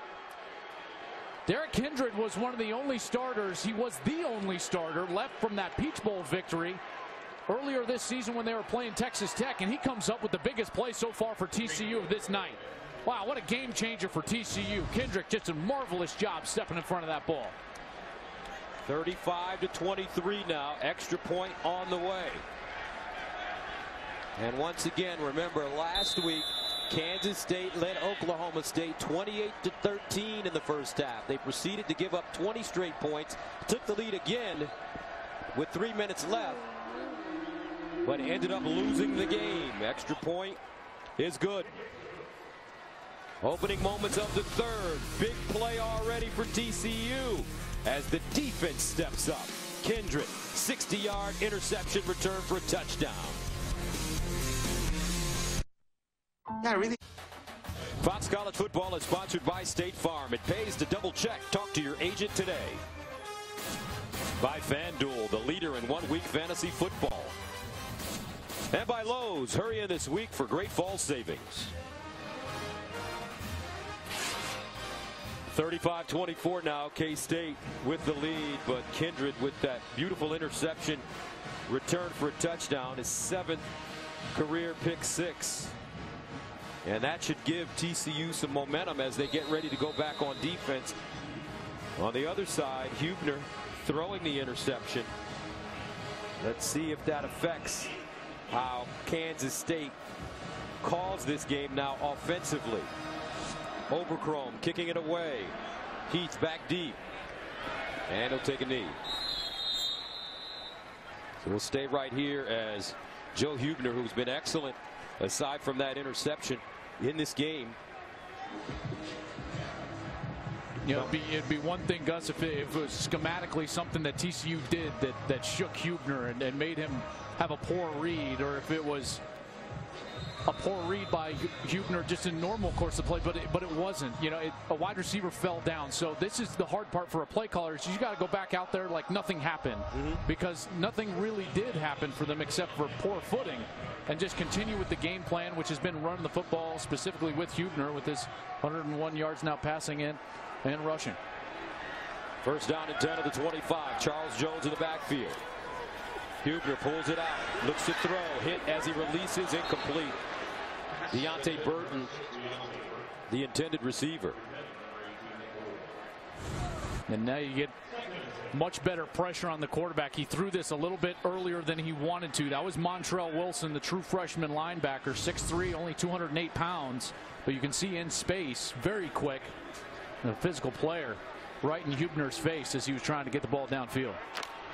As you mentioned, those linebackers tiny. Wilson, 208. Howard, 190. 2nd and 10 at the 25. Huebner 0 for 3 to start the second half. Hit as he throws again up the sideline, incomplete. Cody Cook, the intended receiver. Cook came in at quarterback last week. Injured his shoulder. Is available to play some QB tonight if needed. More pressure in Huebner's face there. That was Terrell Lathan with the pressure again, having to throw the ball before he wanted to. 3rd down and 10 of the 25.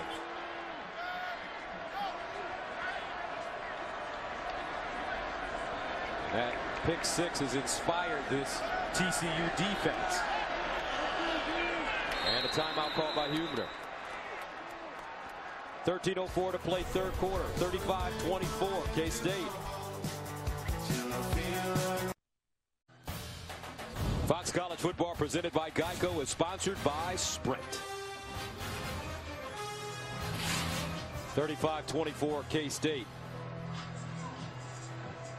As the TCU defense starting to get stingy now. 3rd down and 10 at the 25.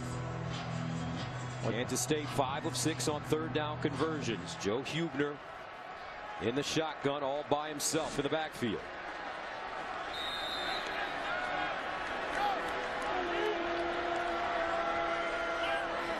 Receiver package. Huebner underneath, caught. Burton with the grab and a first down. Great ball, great route, great call for Kansas State. Yeah, I thought the protection was tremendous up front because Huebner had been having to throw the ball before he wanted to on the last 2 passing attempts. He finally had time behind that offensive line to get the ball down the field to Burton, who ran a very good route, got some separation, and they moved the chains.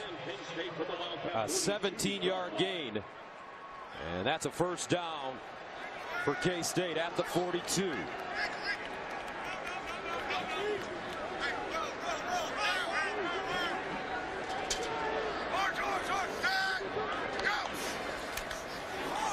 And he'll hand it off. Charles Jones crosses the 45 up to the 47. Howard with the tackle. Let's check in with Jenny Taft in Los Angeles.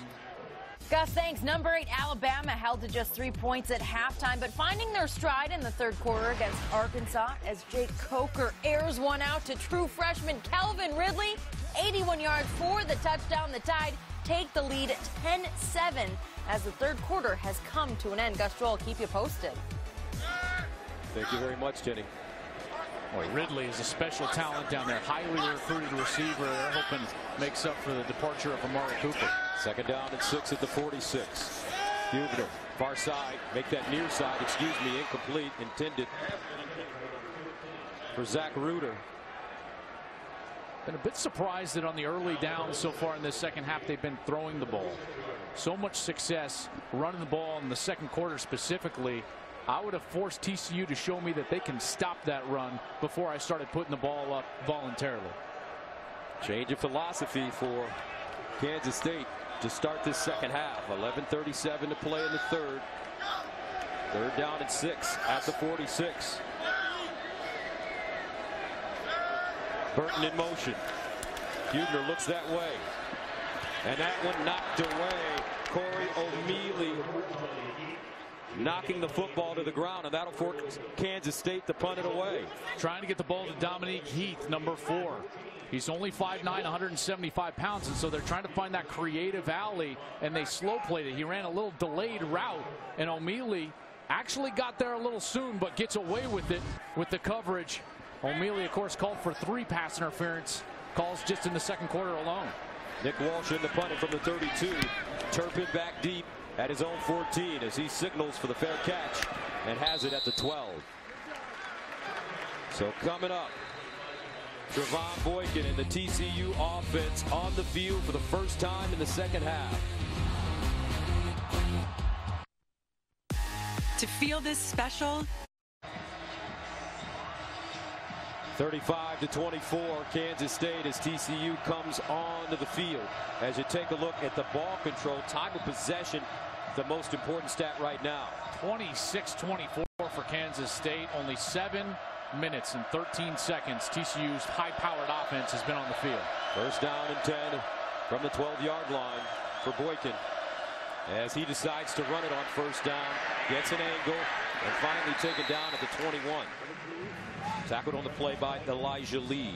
Remember, TCU comes into this game ranked 2nd in the nation in scoring offense at 51 points a game. 2nd in the nation in total offense at 630 yards per game. 4th in passing at 369. They've amassed 600 or more yards and scored 50 or more points in 4 straight games. But they've been on the sideline tonight. Boykin steps up in the pocket. Jitterbugging, picks up the first down. Stopped by Will Davis, the linebacker. And Will Davis was actually spying him the whole time, and Boykin was still able to convert and move the chains. It shows you the athleticism that Trevon Boykin has. The tendency for a quarterback here that has his ability is to do too much because they haven't been on the field. He's still got to go out and just operate within the game plan that they had this week. First down and 10 at the 25. Turpin in motion out of the backfield. They swing it to him in space. Burst of speed. First down up the sideline and out of bounds. And there's one of those creative ways that you're going to get Cavante Turpin involved. True freshman from Monroe, Louisiana. They line him up in the backfield, send him out on motion, and just get him the ball right away. That's a great design from Doug Meacham. First down to the 45 after the 20-yard pickup.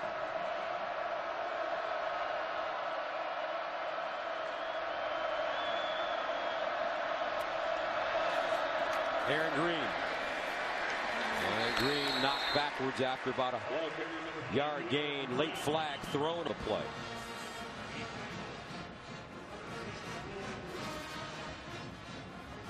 Will Geary, number 60, was the defensive lineman who really made the stop in there. The sophomore from Topeka. He's had a heck of a game tonight.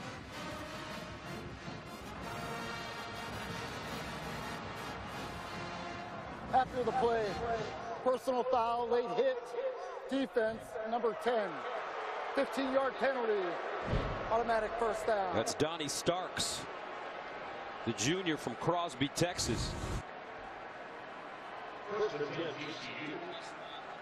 Comes in from the right. Trying to hold him up, but wasn't able to do it. So first down now at the Kansas State 39. Quarterback draw. Boykin. And this time he goes nowhere. He is gobbled up.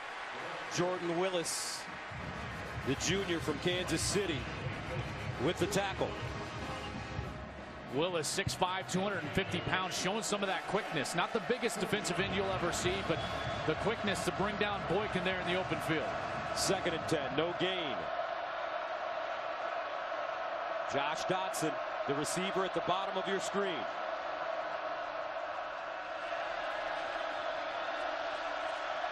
And he knows he's got single coverage now.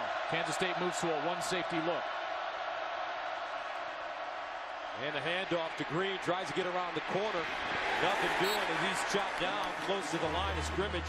Caleb Pruitt comes up and makes the hit.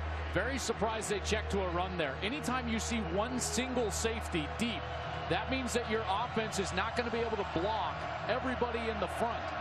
They have one more player than you can block.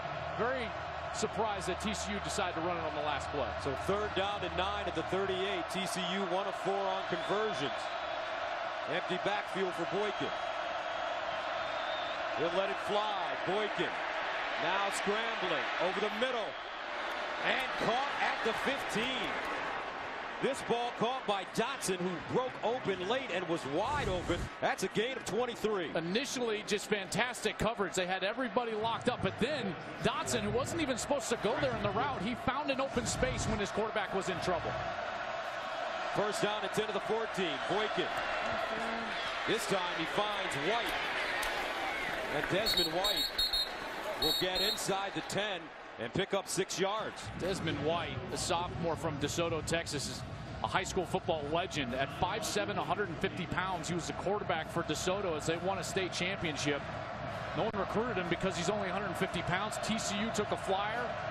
He's shown up very well for them in the slot.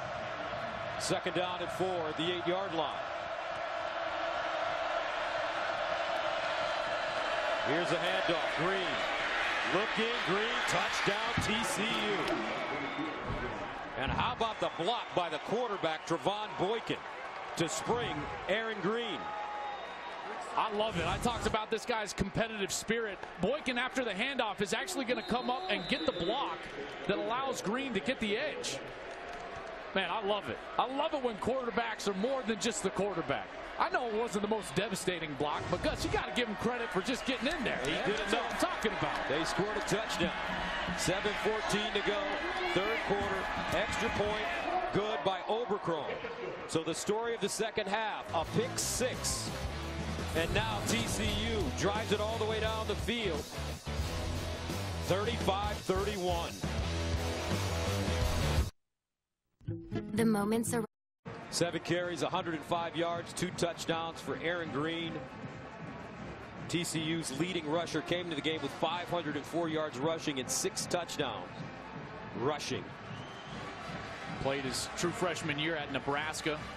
12 games there. He totaled about 105 yards, just over 100 yards. Then he transferred, had to sit out in 2012 before getting his chance here with TCU.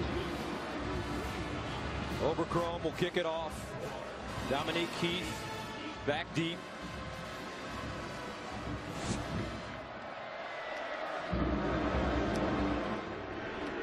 And Heath will take a knee in the end zone. The ALDS returns to FS1 tomorrow with Game 3 between the Blue Jays and Rangers, as Toronto must win to stay alive in the series while Texas heads home with a chance to complete the sweep. Coverage begins at 7:30 p.m. Eastern only on FS1. As a former professional baseball player, our Joe Klatt was in the San Diego organization coming right out of high school. Who do you like so far? Wow, Texas looks awful good. 2 games on the road, and it's always about pitching. That Mets performance last night, beating Clayton Kershaw in Dodger Stadium, that was awful impressive. DeGrom, that guy can throw heat. That's the type of guy is why I'm sitting here. Not still playing baseball. First down and 10 at the 25 for K-State. Silman. And he may have gotten a yard. Nicely done. Denzel Johnson with the tackle, the junior from Gainesville, Texas. As you look at Huebner in the first half and second half, different numbers. What kind of adjustment has TCU made on him? Well, I just think that Kansas State is trying to throw pocket passes rather than getting the run game going and then throw play action passes off of that. So it's more the style of passing game that Kansas State's trying to execute rather than what TCU is trying to do. Second down and 9.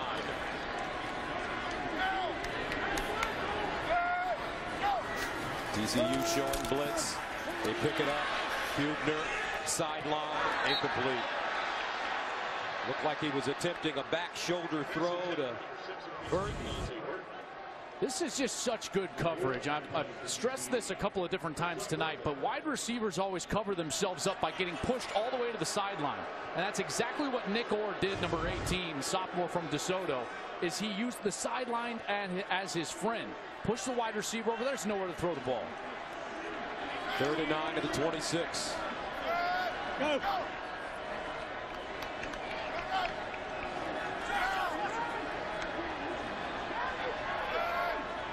Silman in motion out of the backfield. Huebner looks at him. Now throws underneath. And incomplete. Intended for Kyle Klein. And he gets up limping.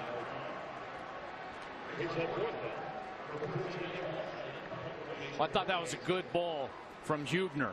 He got the time. They ran that same in route that they completed to Burton on the last series for a big 3rd down, but Klein unable to make the catch in the secondary. This defense is really starting to pick itself up. Nick Walsh will punt it inside his own 15. Devontae Turpin back deep. And he will catch the ball at the 35, a 39-yard punt. So let's take a look at the storylines. This is how we got here. Well, the first play of the game, Aaron Green goes 86 yards for a touchdown, but then Kansas State just started to fight and claw and get themselves back in this game. In fact, in the second quarter, they went on a 28-3 run, taking a big lead into halftime. But now in the third quarter, it's been all TCU. They get the pick 6, which is just a huge play, and then their offense finally gets on the field, sustains a drive, and pulls within 4 points. Boykin starts from his own 35. Boykin, pump fake. He'll run it and get a half-yard. Will Geary closing in quickly. These defensive tackles for Kansas State, I think they've done a great job of not getting too wild in their rush. They know that Trevon Boykin is a sensational athlete and can run the football. And so they're staying where they're at, kind of a slow rush, so that when he does leave the pocket, they're in position to make the tackle. 2nd and 10. Boykin over the middle. And intercepted. That ball intercepted again by Elijah Lee. That's his 2nd interception of the night.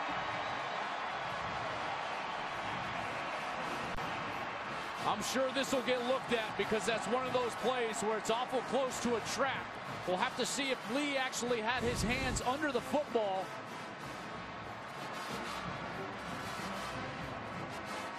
And it looks like he does. From that view, it sure looks like an interception. That would be Lee's 2nd of the night. The misconception and a true freshman, Devontae Turpin. See, Boykin thinks, hey, I need you to come inside. That's the read.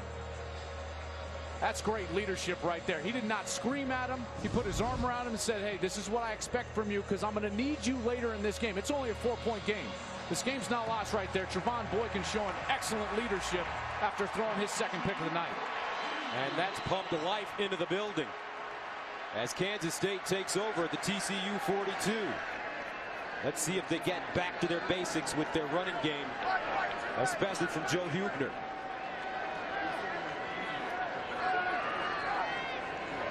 Huebner throws to the sideline again and incomplete.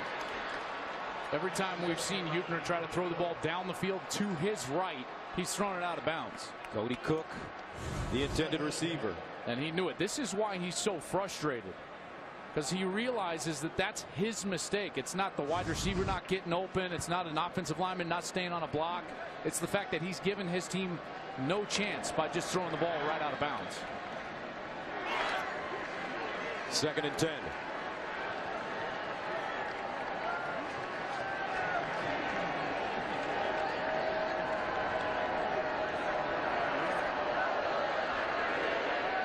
Two on the play clock. They get it off. Huebner in trouble. Buying time. Now decides to run it and goes out of bounds. Fans wanted a late hit, but they will not get it after the 1-yard gain. That was a great job by Josh Caraway, number 94 for TCU, because that looked like it was going to be a late hit, and then he kind of eased up. And the intent wasn't there. There wasn't any forceful contact out of bounds. It was a great call by the officials to keep the flag in their pocket. But this is one that could have easily been. And see how he holds up right there at the last second? I thought it was a great job all around, officials and Caraway. 3rd down, 9 at the 41. They need to go to the 31.5 for 1st down. Huebner. And incomplete. Kyle Klein, closest man to the football. There is no reason in the world why there shouldn't have been a flag on this play. Corey O'Mealy got away with an enormous hold. Watch him pull the wide receiver, Klein. He just yanks him out of position. How in the world is there not a flag for pass interference? That is as blatant as it can possibly get, right in front of the field judge on the far side. So in the punt for the 4th time is Nick Walsh. Turpin wants a shot at it. And Turpin with a fair catch at the 10-yard line. Well, there's no beating the new comedies Tuesday on Fox. John Stamos in Grandfathered and Rob Lowe on The Grinder. Our TV's new perfect pair. 2 comedies that are too funny. All new Tuesday on Fox. John Stamos never ages. Just like this man. 74 years young as of Wednesday. Coach Bill Snyder. 2015 College Football Hall of Fame inductee and one of just 4 coaches with 100 Big 8/Big 12 conference wins. Joining Tom Osborne, Bob Stoops, and Barry Switzer. 1st down and 10 at the 10-yard line. Play action. Near side caught Dotson. And he'll get out of bounds with an 11-yard pickup. Number 9, Josh Dodson. Boy, these two, they're a thing of beauty when they get to work because the timing is so great. Boykin, that ball's out of his hand before Dotson ever breaks in his route. 1st down and 10 at the 21. And they hand it off, lost the football. Does Kansas State have it?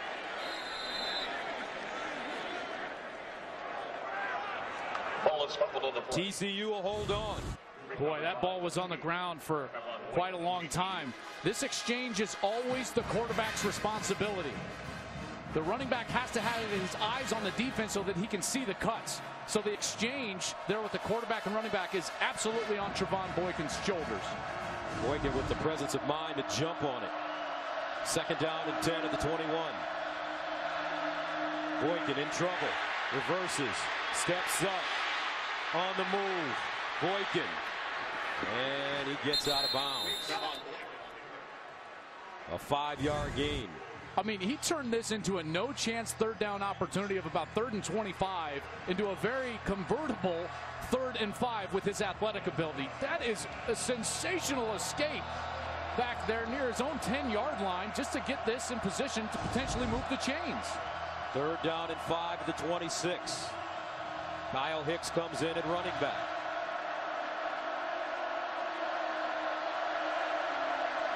Dotson in motion. Boykin, far side, knocked away. Donnie Starks breaks it up, and TCU has to punt. That is Great coverage from Donnie Starks, and it starts with recognition. You see how his hips turn right with the wide receiver, and he's able to break on the route and still keep himself off the back and bat that ball down. So Ethan Perry will punt it away from his 13-yard line. Remember the last time he punted, it was a 13-yard punt. Better effort this time. Heath steps up.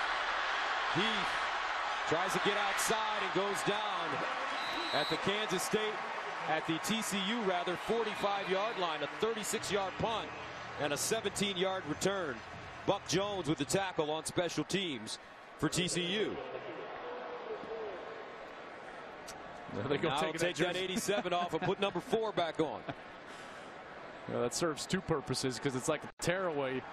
Can't get taken down just by a fingertip tackle on the return. As there is an injured TCU player. That's Bobby Thompson, senior from Midlands, Texas. Played in 12 of 13 games a year ago. He's battled injuries for most of his career. Backup left guard for them, has gotten some playing time here tonight. It's good to see him up and moving off the field. Heath back out in his regular number for Kansas State. He shares a number 4 with Caleb Pruitt, a defensive back. These double numbers in college football, Joel, you got to change it. I don't know what to tell you. First down and 10 at the 45. Horrible.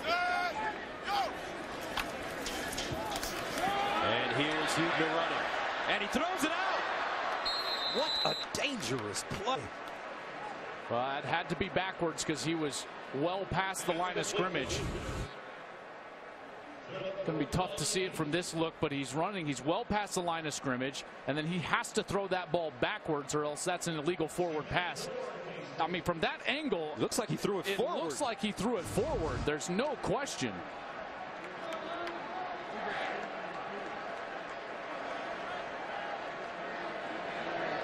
Second and 4.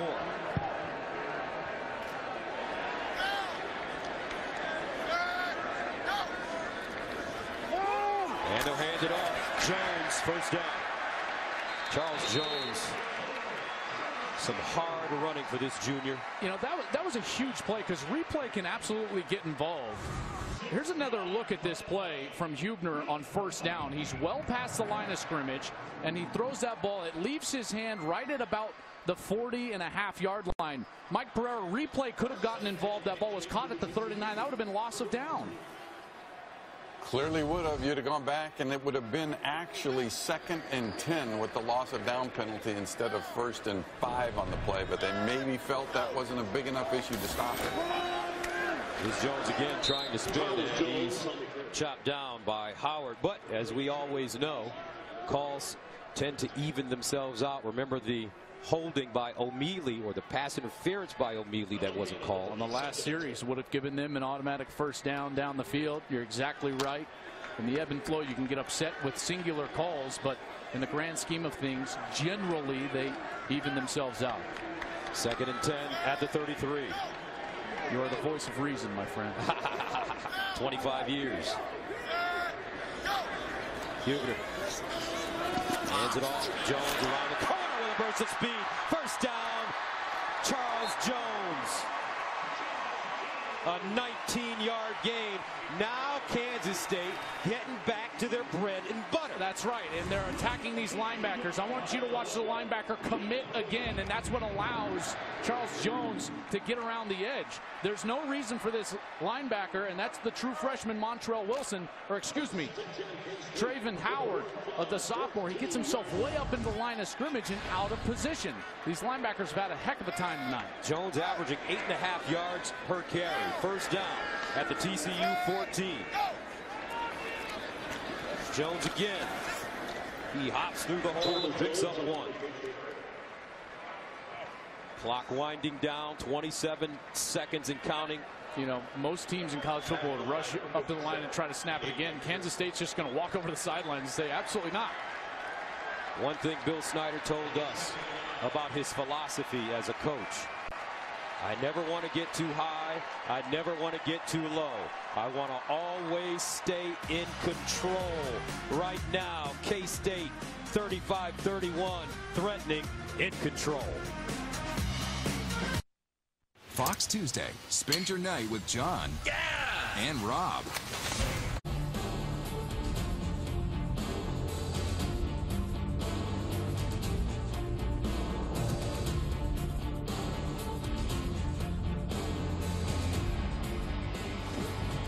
All right, let's take a look at the scoring by quarter. Well, that second quarter really set Kansas State up here for a run here in the fourth quarter, up by 4 points. Second down and 9 at the TCU 13-yard line for K-State. You know, they figured something out down here in the red zone, Gus. They were perfect last week. They've been perfect this week as well.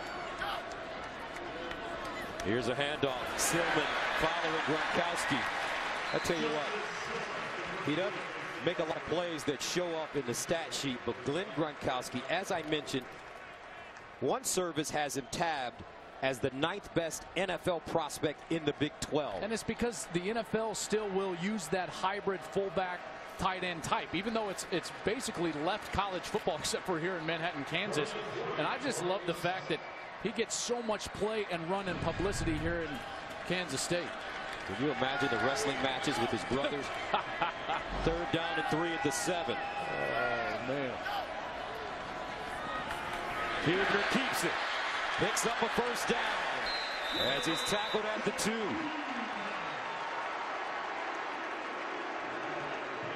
Tevin Lawson makes the stop. This is brilliant by their offensive line. Luke Hayes, number 68, actually doesn't block the defensive line. Then he gets up to the linebacker, and then that's where the read takes place. So they move the read from the end to the tackle, who's not used to being in that situation. That's just excellent design right now from Dana Dimmel and Del Miller, the co-offensive coordinators. First down and goal at the 2. The quarterback sneak has been effective when they get this close. But this time, Huebner not under center. He'll run it, breaks it inside and dives. Disahaku making the tackle as that sets up second and goal from the 1. Here comes that big formation. They're bringing in their 2 tight ends plus Winston Dimmel. They'll also have Glenn Gronkowski in the game.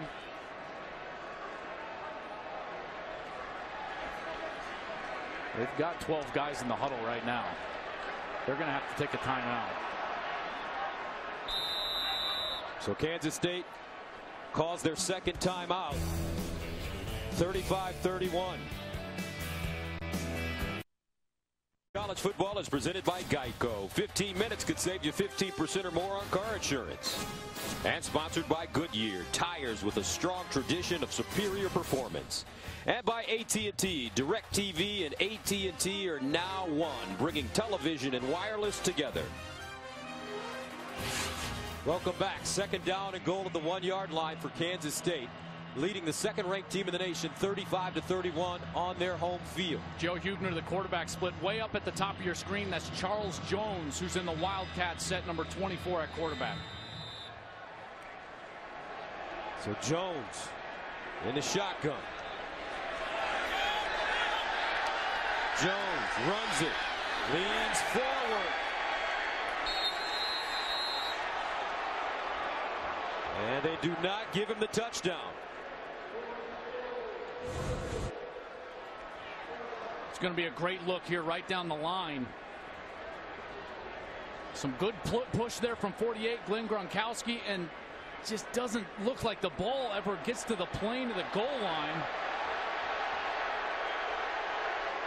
Huebner was wide open. Uncovered. TCU didn't even bother out there.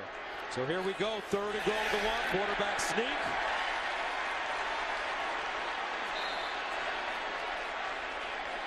Touchdown. 4th rushing touchdown of the night for Joe Huebner. The 6th rushing touchdown for K-State. There's that big formation again.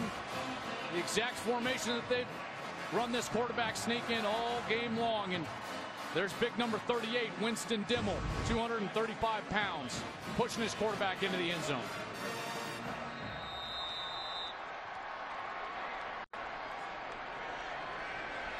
So with 12 minutes and 21 seconds remaining, Jake Cantelli comes in.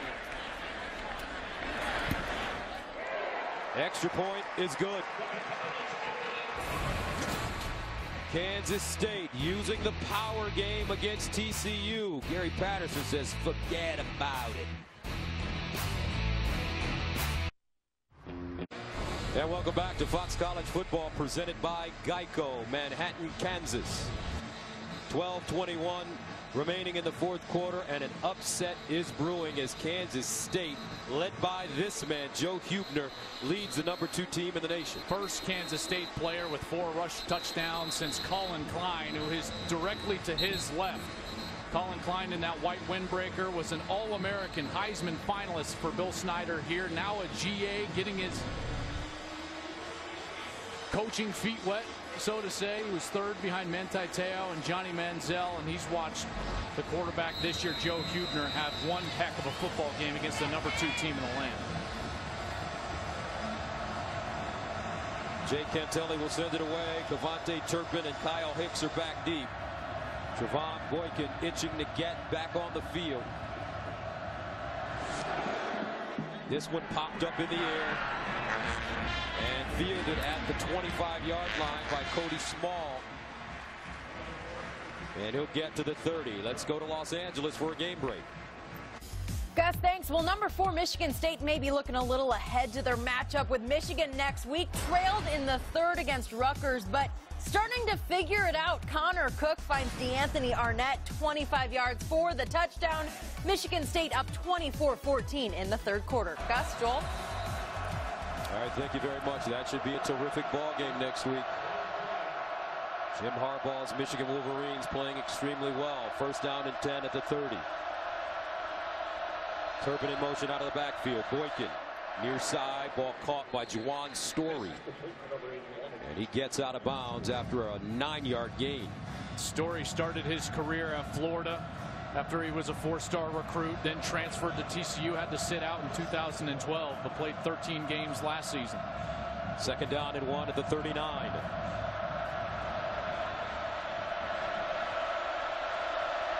Boykin underneath, incomplete. That ball thrown behind Turpin.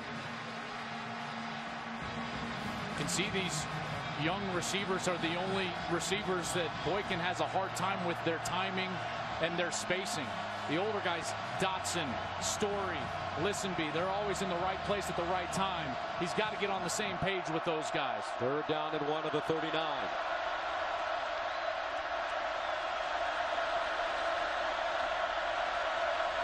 Boykin runs it, looking for the first down, has it and more at midfield. He finally goes down at the 46-yard line. And he picks up 13 on 3rd and 1 as Tanner Wood finally stops him. Just so dangerous on the outside, but I think what makes him most dangerous is the fact that he's still best from the pocket because of his high football intelligence in this offense. And then when things break down, he can still move the chains with his feet. First down at the 48.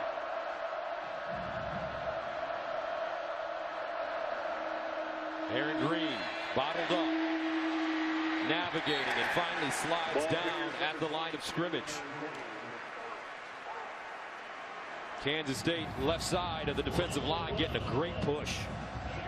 Guys like Will Geary and Travis Britz. I know Coach Wanstead talked about Travis Britz in the pregame show, one of his impact players. He's been great today, holding up that offensive line, allowing the linebackers to scrape across and make tackles. Second down and 10 at the 48.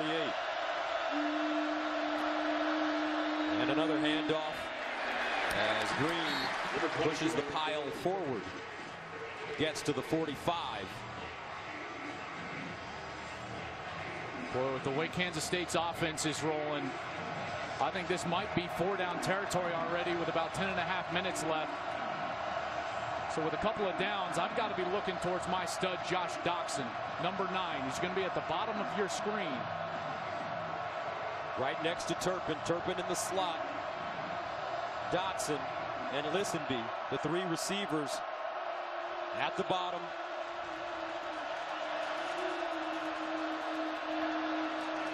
Here's Boykin to Dotson, and a first down TCU. Good call, partner. So Trevon Boykin goes to his money player. And when you need big completions, when you need big plays, you've got to go to the most reliable sources of production. And right now, that's Josh Dotson. 6 catches, 87 yards, and a touchdown. Boykin again to throw. Bouncing. Steps up. Looking. Decides to run it. All over the field. Boykin still moving. And finally hog-tied as he ran 1 yard and finally got stopped. I think he went almost 75 or 80 yards to gain the 1 yard past the line of scrimmage. That's a great job, open field tackling by Kansas State. 2nd down and 9 at the 34.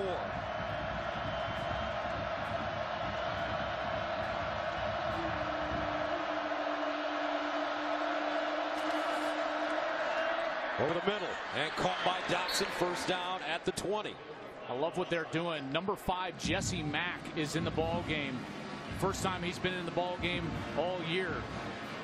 And they're starting to pick on him at corner now, and they put Dotson right over there on the right side. Now they'll run it, and it's Green.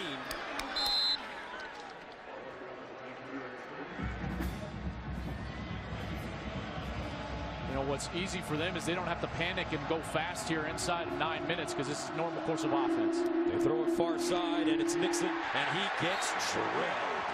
Terrific job by Sean Newland.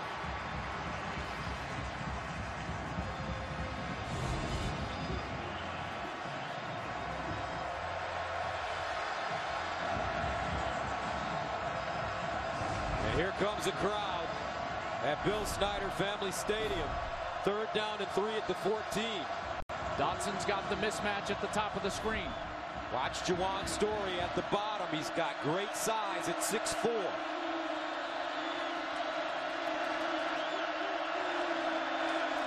Boykin running.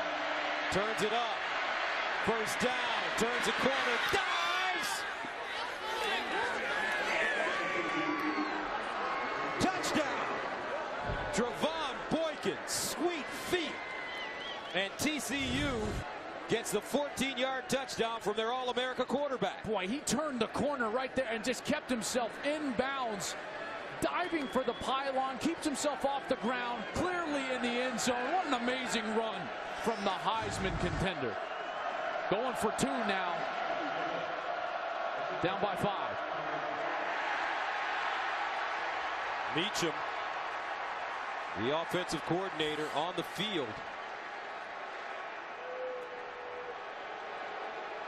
Gary Patterson out there as well. This is exactly what they've been trying to avoid all year. The coaches here in field to play past the numbers.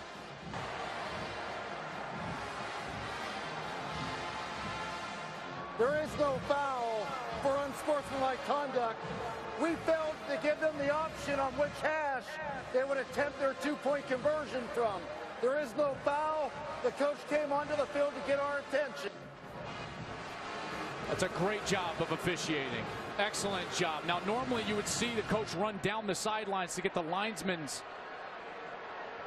attention rather than run out into the middle of the field. And Meacham is still saying, hey, we want it on the left hash. Why have they not moved the ball? He's told them about 1,000 times, and now finally they're going to put the ball on the left hash. 2-point plays with a right-handed quarterback. You always want the ball on the left hash so you can roll him to the right, and it makes an easier throw. So here we go, the 2-point conversion. Boykin looks right, lobs it in the air. Incomplete. Intended for Desmond White. And he was open. The drama building in the Little Apple. TCU ranked number 2. Trying to make a comeback. Kansas State, can they hold them off? Snap and placement, kick on the way. It looks good. It is good. He hit it. Kansas State leads with 3 seconds to go. It's 33-31. Jack Cantelli does it. The last time the two teams played here in Manhattan, Jake Cantelli with the game winner. 7:55 to go. in the fourth. TCU sending it away as Heath will catch it 8 yards deep and take a knee. So Joe Huebner with 7:55 to go. He needs that 6-minute drive. He absolutely does. This is all game management. This is situational football at its best. Kansas State will not want to snap the ball like they have all game until it's under 5 seconds, because they don't want Boykin to have any more chances. They would love to end this game on the field if they could. It's not necessarily about points as much as it is about time of possession on this drive. First down and 10 at the 25-yard line for Joe Huebner, who's rushed for 118. He's thrown for 118 yards and rushed for 129. Klein in motion. Huebner, pump fake. Winds up. And broken up. Intended for Zach Reuter. But that ball broken up by Corey O'Mealy. I am shocked that they tried to do this. Not only does it stop the clock, but the safeties were deep. They had the chance to check out of this. Huebner looked at the sidelines, and that should have been picked off. O'Mealy had a heck of a chance there, the senior from Miami, to actually pick that ball off when the run game has been working so well. I still don't understand why Kansas State continues to throw the ball on first down. 2nd and 10.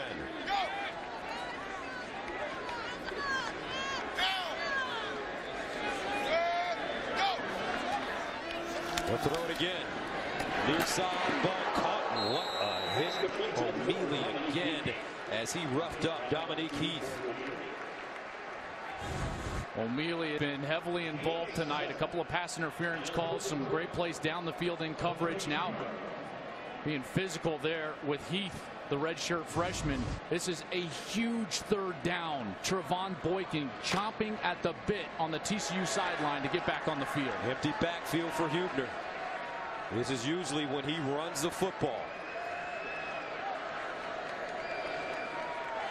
They either run slants with their wide receivers or quarterback draw in this situation. Here's Huebner to throw it. Huebner over the middle.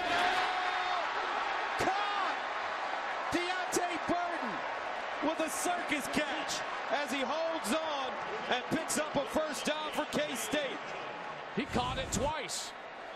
He hauls it in initially, and then the safety, as the safety was coming across, Ridwan, it's a Haku. He knocks it up, and Burton's still able. I don't know. I don't know about that either, because he hadn't controlled the ball before it touched the ground.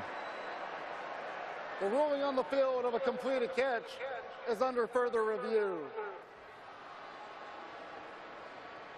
And based on that last look, doesn't look good for K-State. You know, it's not about the ball touching the ground, but in order for the ball to touch the ground, Gus, you have to have full control of it. And there's definitely not control on that play. Mike Pereira back in Los Angeles, our rules official. Are you seeing what we're seeing? I'm seeing exactly what you're seeing, Joel. You're going to see actually the ball roll out of his hands here, and then as he's going to the ground, the ball turns over his arm and hits the ground. So to me, I agree with you. This is an incomplete pass. Have to have clear control, and when it hits the ground, you got to maintain that control. Didn't do it here, in my opinion.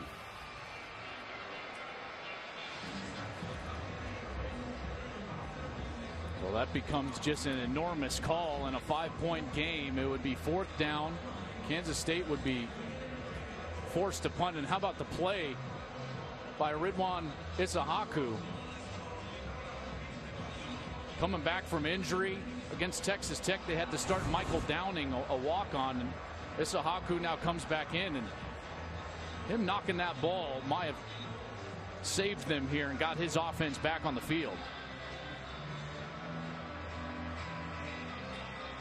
To say that I'm shocked that Kansas State threw the ball 3 straight plays. Didn't run it, didn't take time off the clock, especially if this is an incomplete pass. It's an understatement of all understatements, Gus. I mean, at that point, they were forced to throw it on that 3rd down.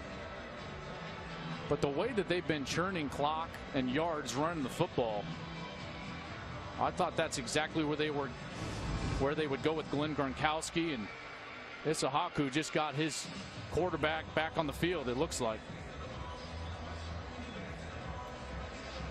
And again, these reviews take longer when they're going to change the call on the field, because now they've got to go back and set the down and distance markers. They've got to set the clock properly,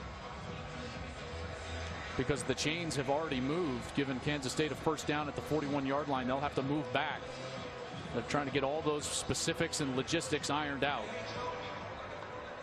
After further review, the pass hit the ground. It's incomplete. It'll be 4th down and 3 from the 32-yard line, position 1. Will the clock operator please reset the clock to 6:59. 6:59 on the clock, 4th and 3. So Gary Patterson with a pep in his step now, as Nick Walsh comes in to punt it away. Devontae Turpin. Gus, biggest thing for TCU right here, you cannot jump off sides. Kansas State in this situation likes to do that thing where everyone just puts their hand down on the ground quickly. They could get a free first down if TCU jumps off sides. Here's a snap. Walsh sends it away. High spiraling punt. Turpin back deep. And he has it at the 25-yard line. So one of the great players in America, Trevon Boykin, a Heisman candidate, gets a chance. 6:51 to go in the 4th. His team down. Fox College Football presented by Geico is sponsored by Colonel Sanders Kentucky Fried Chicken. It's still finger-licking good. The last time TCU trailed by 18 points at any point in a game and won, 2005 against BYU. They trailed 34-16 and won at 51-50. Now the All-American steps on the field. He'll start from the 25-yard line. TCU in this game trailed 35-17 at halftime. Boykin hands it off to Aaron Green with room, and Green will get past the 30 up to the 32. Sean Newland making the tackle. You know, quarterbacks in college football can put up great numbers, but great quarterbacks play well in tight ball games late in the 4th quarter. Boykin throwing for 68%, 2 touchdowns in 4th quarter games within 1 possession. Gain of 6, 2nd and 4 at the 31.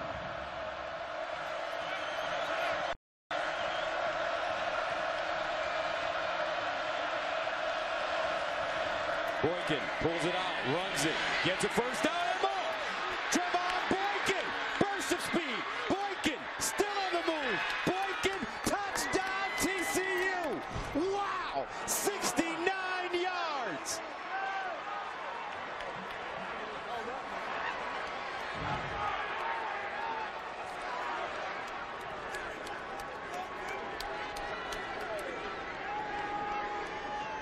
I would go for 2 to make this a field goal game. 2-point lead doesn't help you at 44-42, so they're absolutely going to go for 2. Ask for it on a very certain hash, but what a run from Trevon Boykin. This kid, they talk about his athleticism, but his coaches, Sonny Cumbie, told us yesterday about his brilliance. What a mind this young man has to have played wide receiver, running back, and now become one of the most prolific quarterbacks in the nation. The numbers for him: 115 yards rushing at the bottom, 2 touchdowns. This is the 2nd straight year now that Boykin's gone over 100 yards rushing against Kansas State. Last year in that matchup went for 123, but it all starts with the ball fake, and he's going to read the defensive end. The defensive end crashes right there, and now he's got numbers because there's 2 TCU players and only 2 secondary players for Kansas State. Once again, we see a defender pick a side, which you're never supposed to do as a defender. Boykin goes opposite, and then it's just the Jets to get in the end zone. How about that athleticism? And when you talk to the pro scouts, they can't criticize anything about Trevon Boykin except for his size, only 6 feet. But there is a player that's 6 feet, 209 pounds, that's played 15 seasons in the NFL, thrown for 57,000 yards, 400 touchdowns, won the Super Bowl. His name is Drew Brees. TCU going for 2.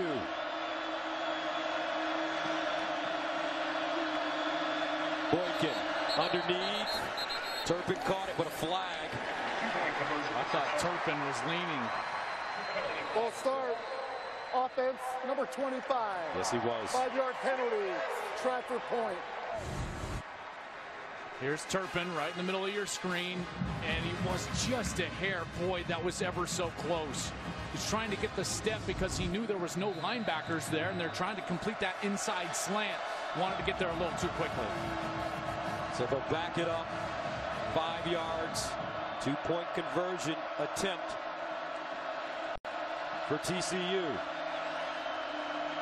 Boykin, low snap, handle. Boykin over the middle. Caught. Dotson. TCU successful on the 2-point conversion. Trevon Boykin. What a run. Dotson found a soft spot.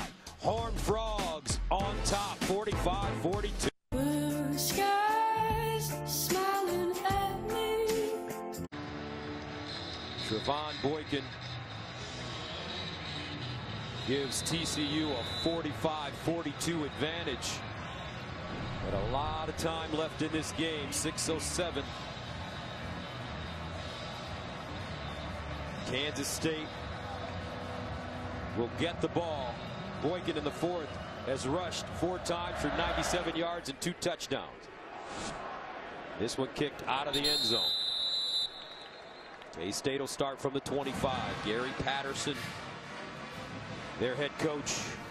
We had a chance to spend some time with him in the team hotel. Enthusiastic, nervous, proud of his guys. Of course, attended Kansas State, Gus, and as he told us, the homecomings are over. they don't treat me like a distinguished alum any longer. I'm absolutely the enemy. But now his team with a 3-point lead. Bill Snyder, his team starting from the 25. Huger throws it. Burton. As Huebner forced that one into a tight space. Boy, that was a great grab with the safety crossing in front of Burton's face. Excellent concentration hauling that one in for a first down. Burton has had a very solid game. 4 catches, 57 yards. A gain of 15. First down to the 40.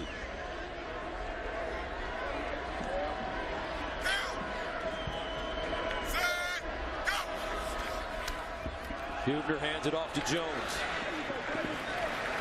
They'll gain about 5 on the play. Trayvon Howard with the tackle. Clock not a factor. Kansas State can just operate their normal offense, and after that first down, you're starting to see what we saw more so in the second quarter and third quarter, which is a deliberate pace here running the football from Huebner and company.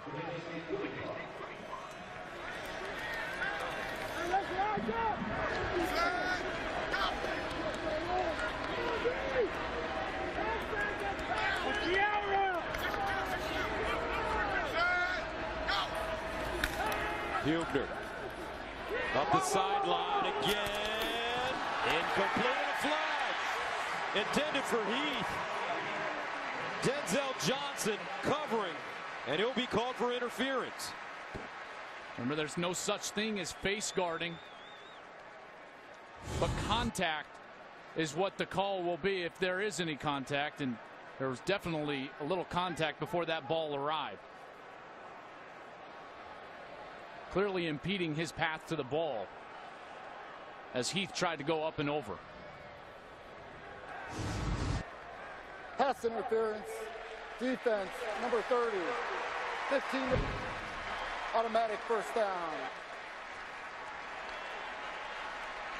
So now the ball marked at the TCU 40-yard line. 5th pass interference penalty against TCU tonight. First down for Joe Huebner.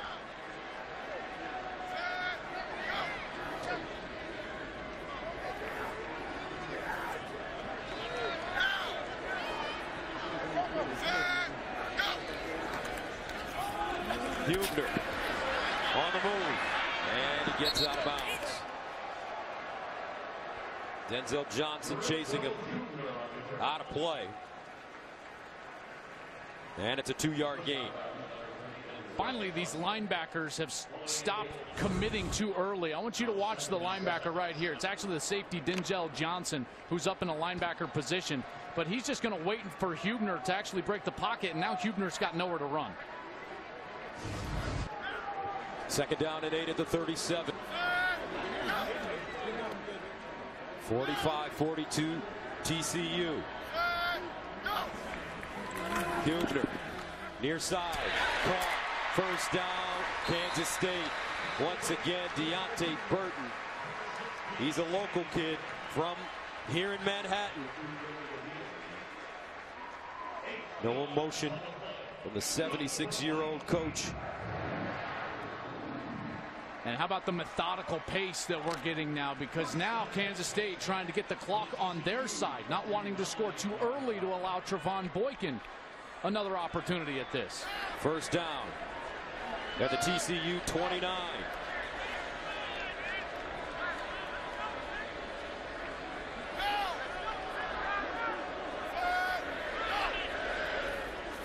They hand it off, Jones. And Jones leaning forward, gets to the 25. Josh away with the tackle. And you're absolutely right. What a patient approach by this Kansas State team right now, moving the ball effectively. Jake Cantelli warming up on the sideline. 2nd down and 6.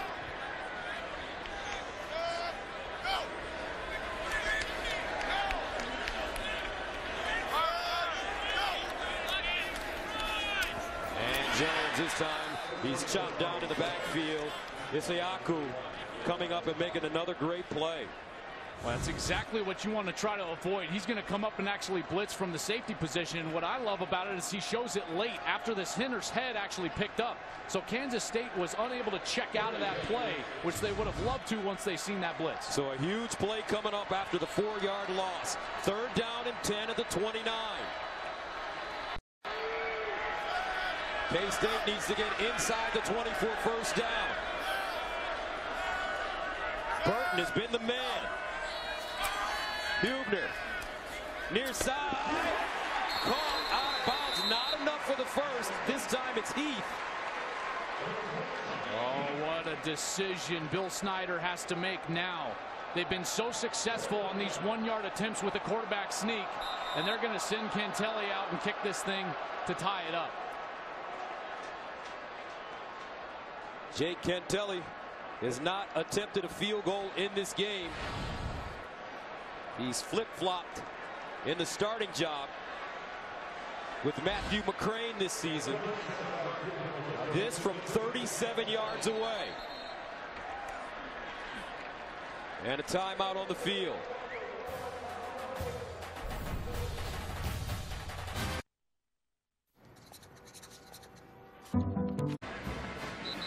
As Bill Snyder had a change of mind about kicking this field goal. I think he should have a change of mind. You don't want to leave Trevon Boykin a tie ball game. Even if you make this, there's a minute 52 left. This is a lot of faith in their defense if they're going to send Cantelli out here and actually kick this thing. And after a timeout, this is not where you want to try a fake field goal because the defense has had a chance to talk about it. So Cantelli back out on the field last week versus Oklahoma State after making his first 7 field goals this season. He missed his only attempt, a 43-yarder. Patterson telling him, don't even rush at this point. You just got to stay home for a possible fake. From 37 yards away, Jake Cantelli.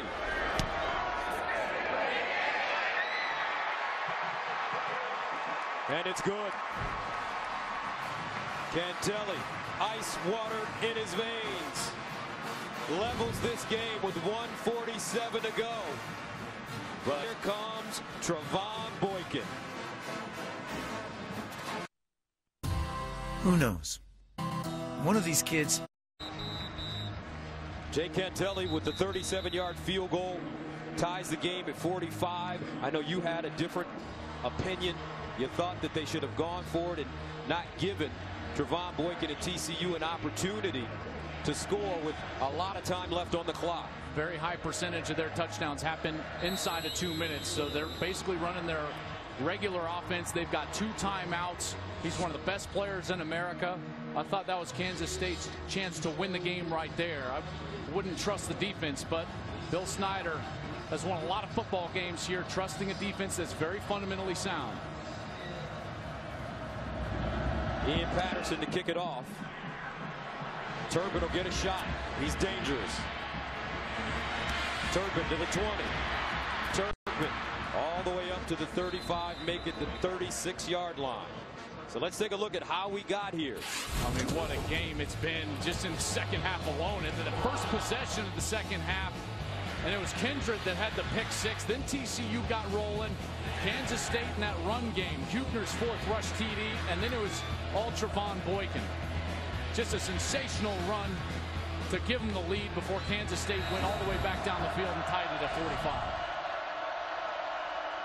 Trevon Boykin, first down at his own 36.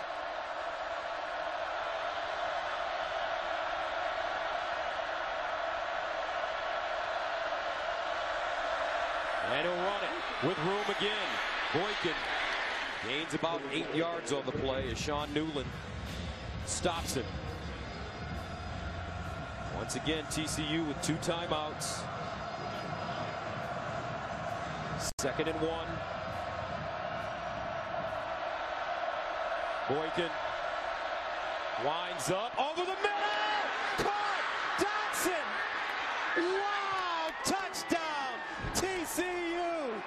55 yards.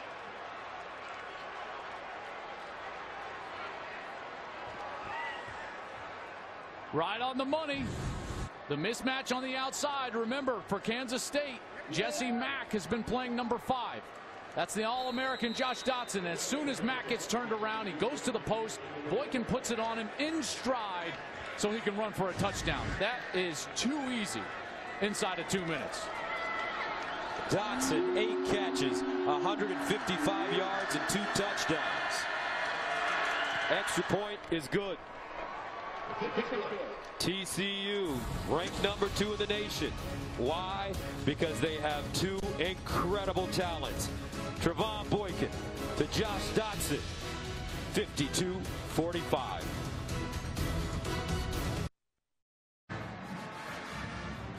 Joel, you were absolutely right. You didn't want to give Trevon Boykin that much time to get down the field. TCU scores. It feels like in seconds.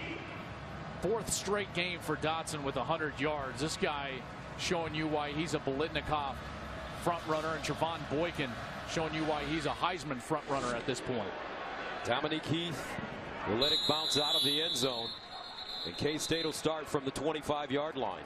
Now, that last series for Kansas State, I thought that was their best chance to win the game, because they could have kept Boykin on the field if they would have gone for it on 4th down, converted, and potentially methodically winded that clock all the way down for a winning field goal or even a potential touchdown. But allowing Boykin on the field, you're inviting what we just saw, that long completion for a touchdown to a great wide receiver in Josh Dotson. And now Kansas State's offense is in a precarious situation. Clock is absolutely a factor. 1:10 with no timeouts. They will be in full hurry-up mode, which is the first time they'll be in hurry-up all game long. So Huebner from his own 25.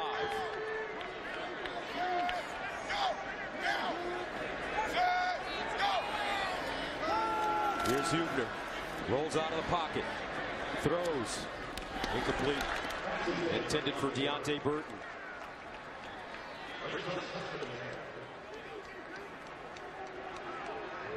This young secondary for TCU. At this point, they're charged with one thing: deeper than the deepest. That's all they have to be worried about. Derek Kindred, the senior, the veteran in that group, he's got to be communicating to all of his young players in front of him not to jump any short routes.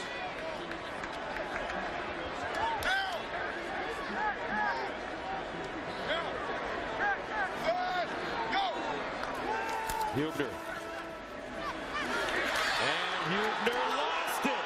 Loose ball.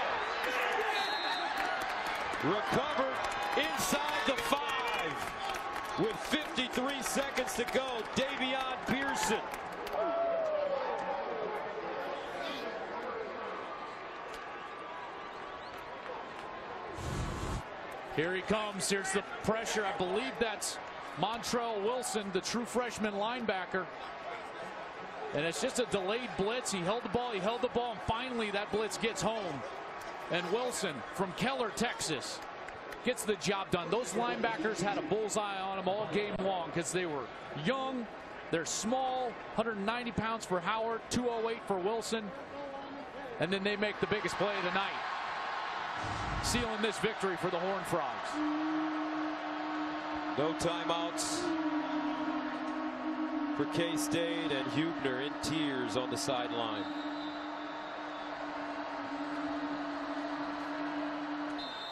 Boykin taking a knee, and here's the Dr. Pepper one-of-a-kind play of the game. Well, when you let a quarterback like Trevon Boykin have a little time, 2 timeouts, a tie game, all he needed was a field goal, and he got much more than that. Finds his guy, Dotson. Dotson with a huge night, 8 catches, 155, 19.5 yards per grab, and 2 touchdowns.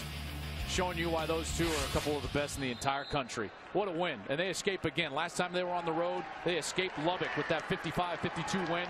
They do it again here tonight, 52-45 in Manhattan, Kansas.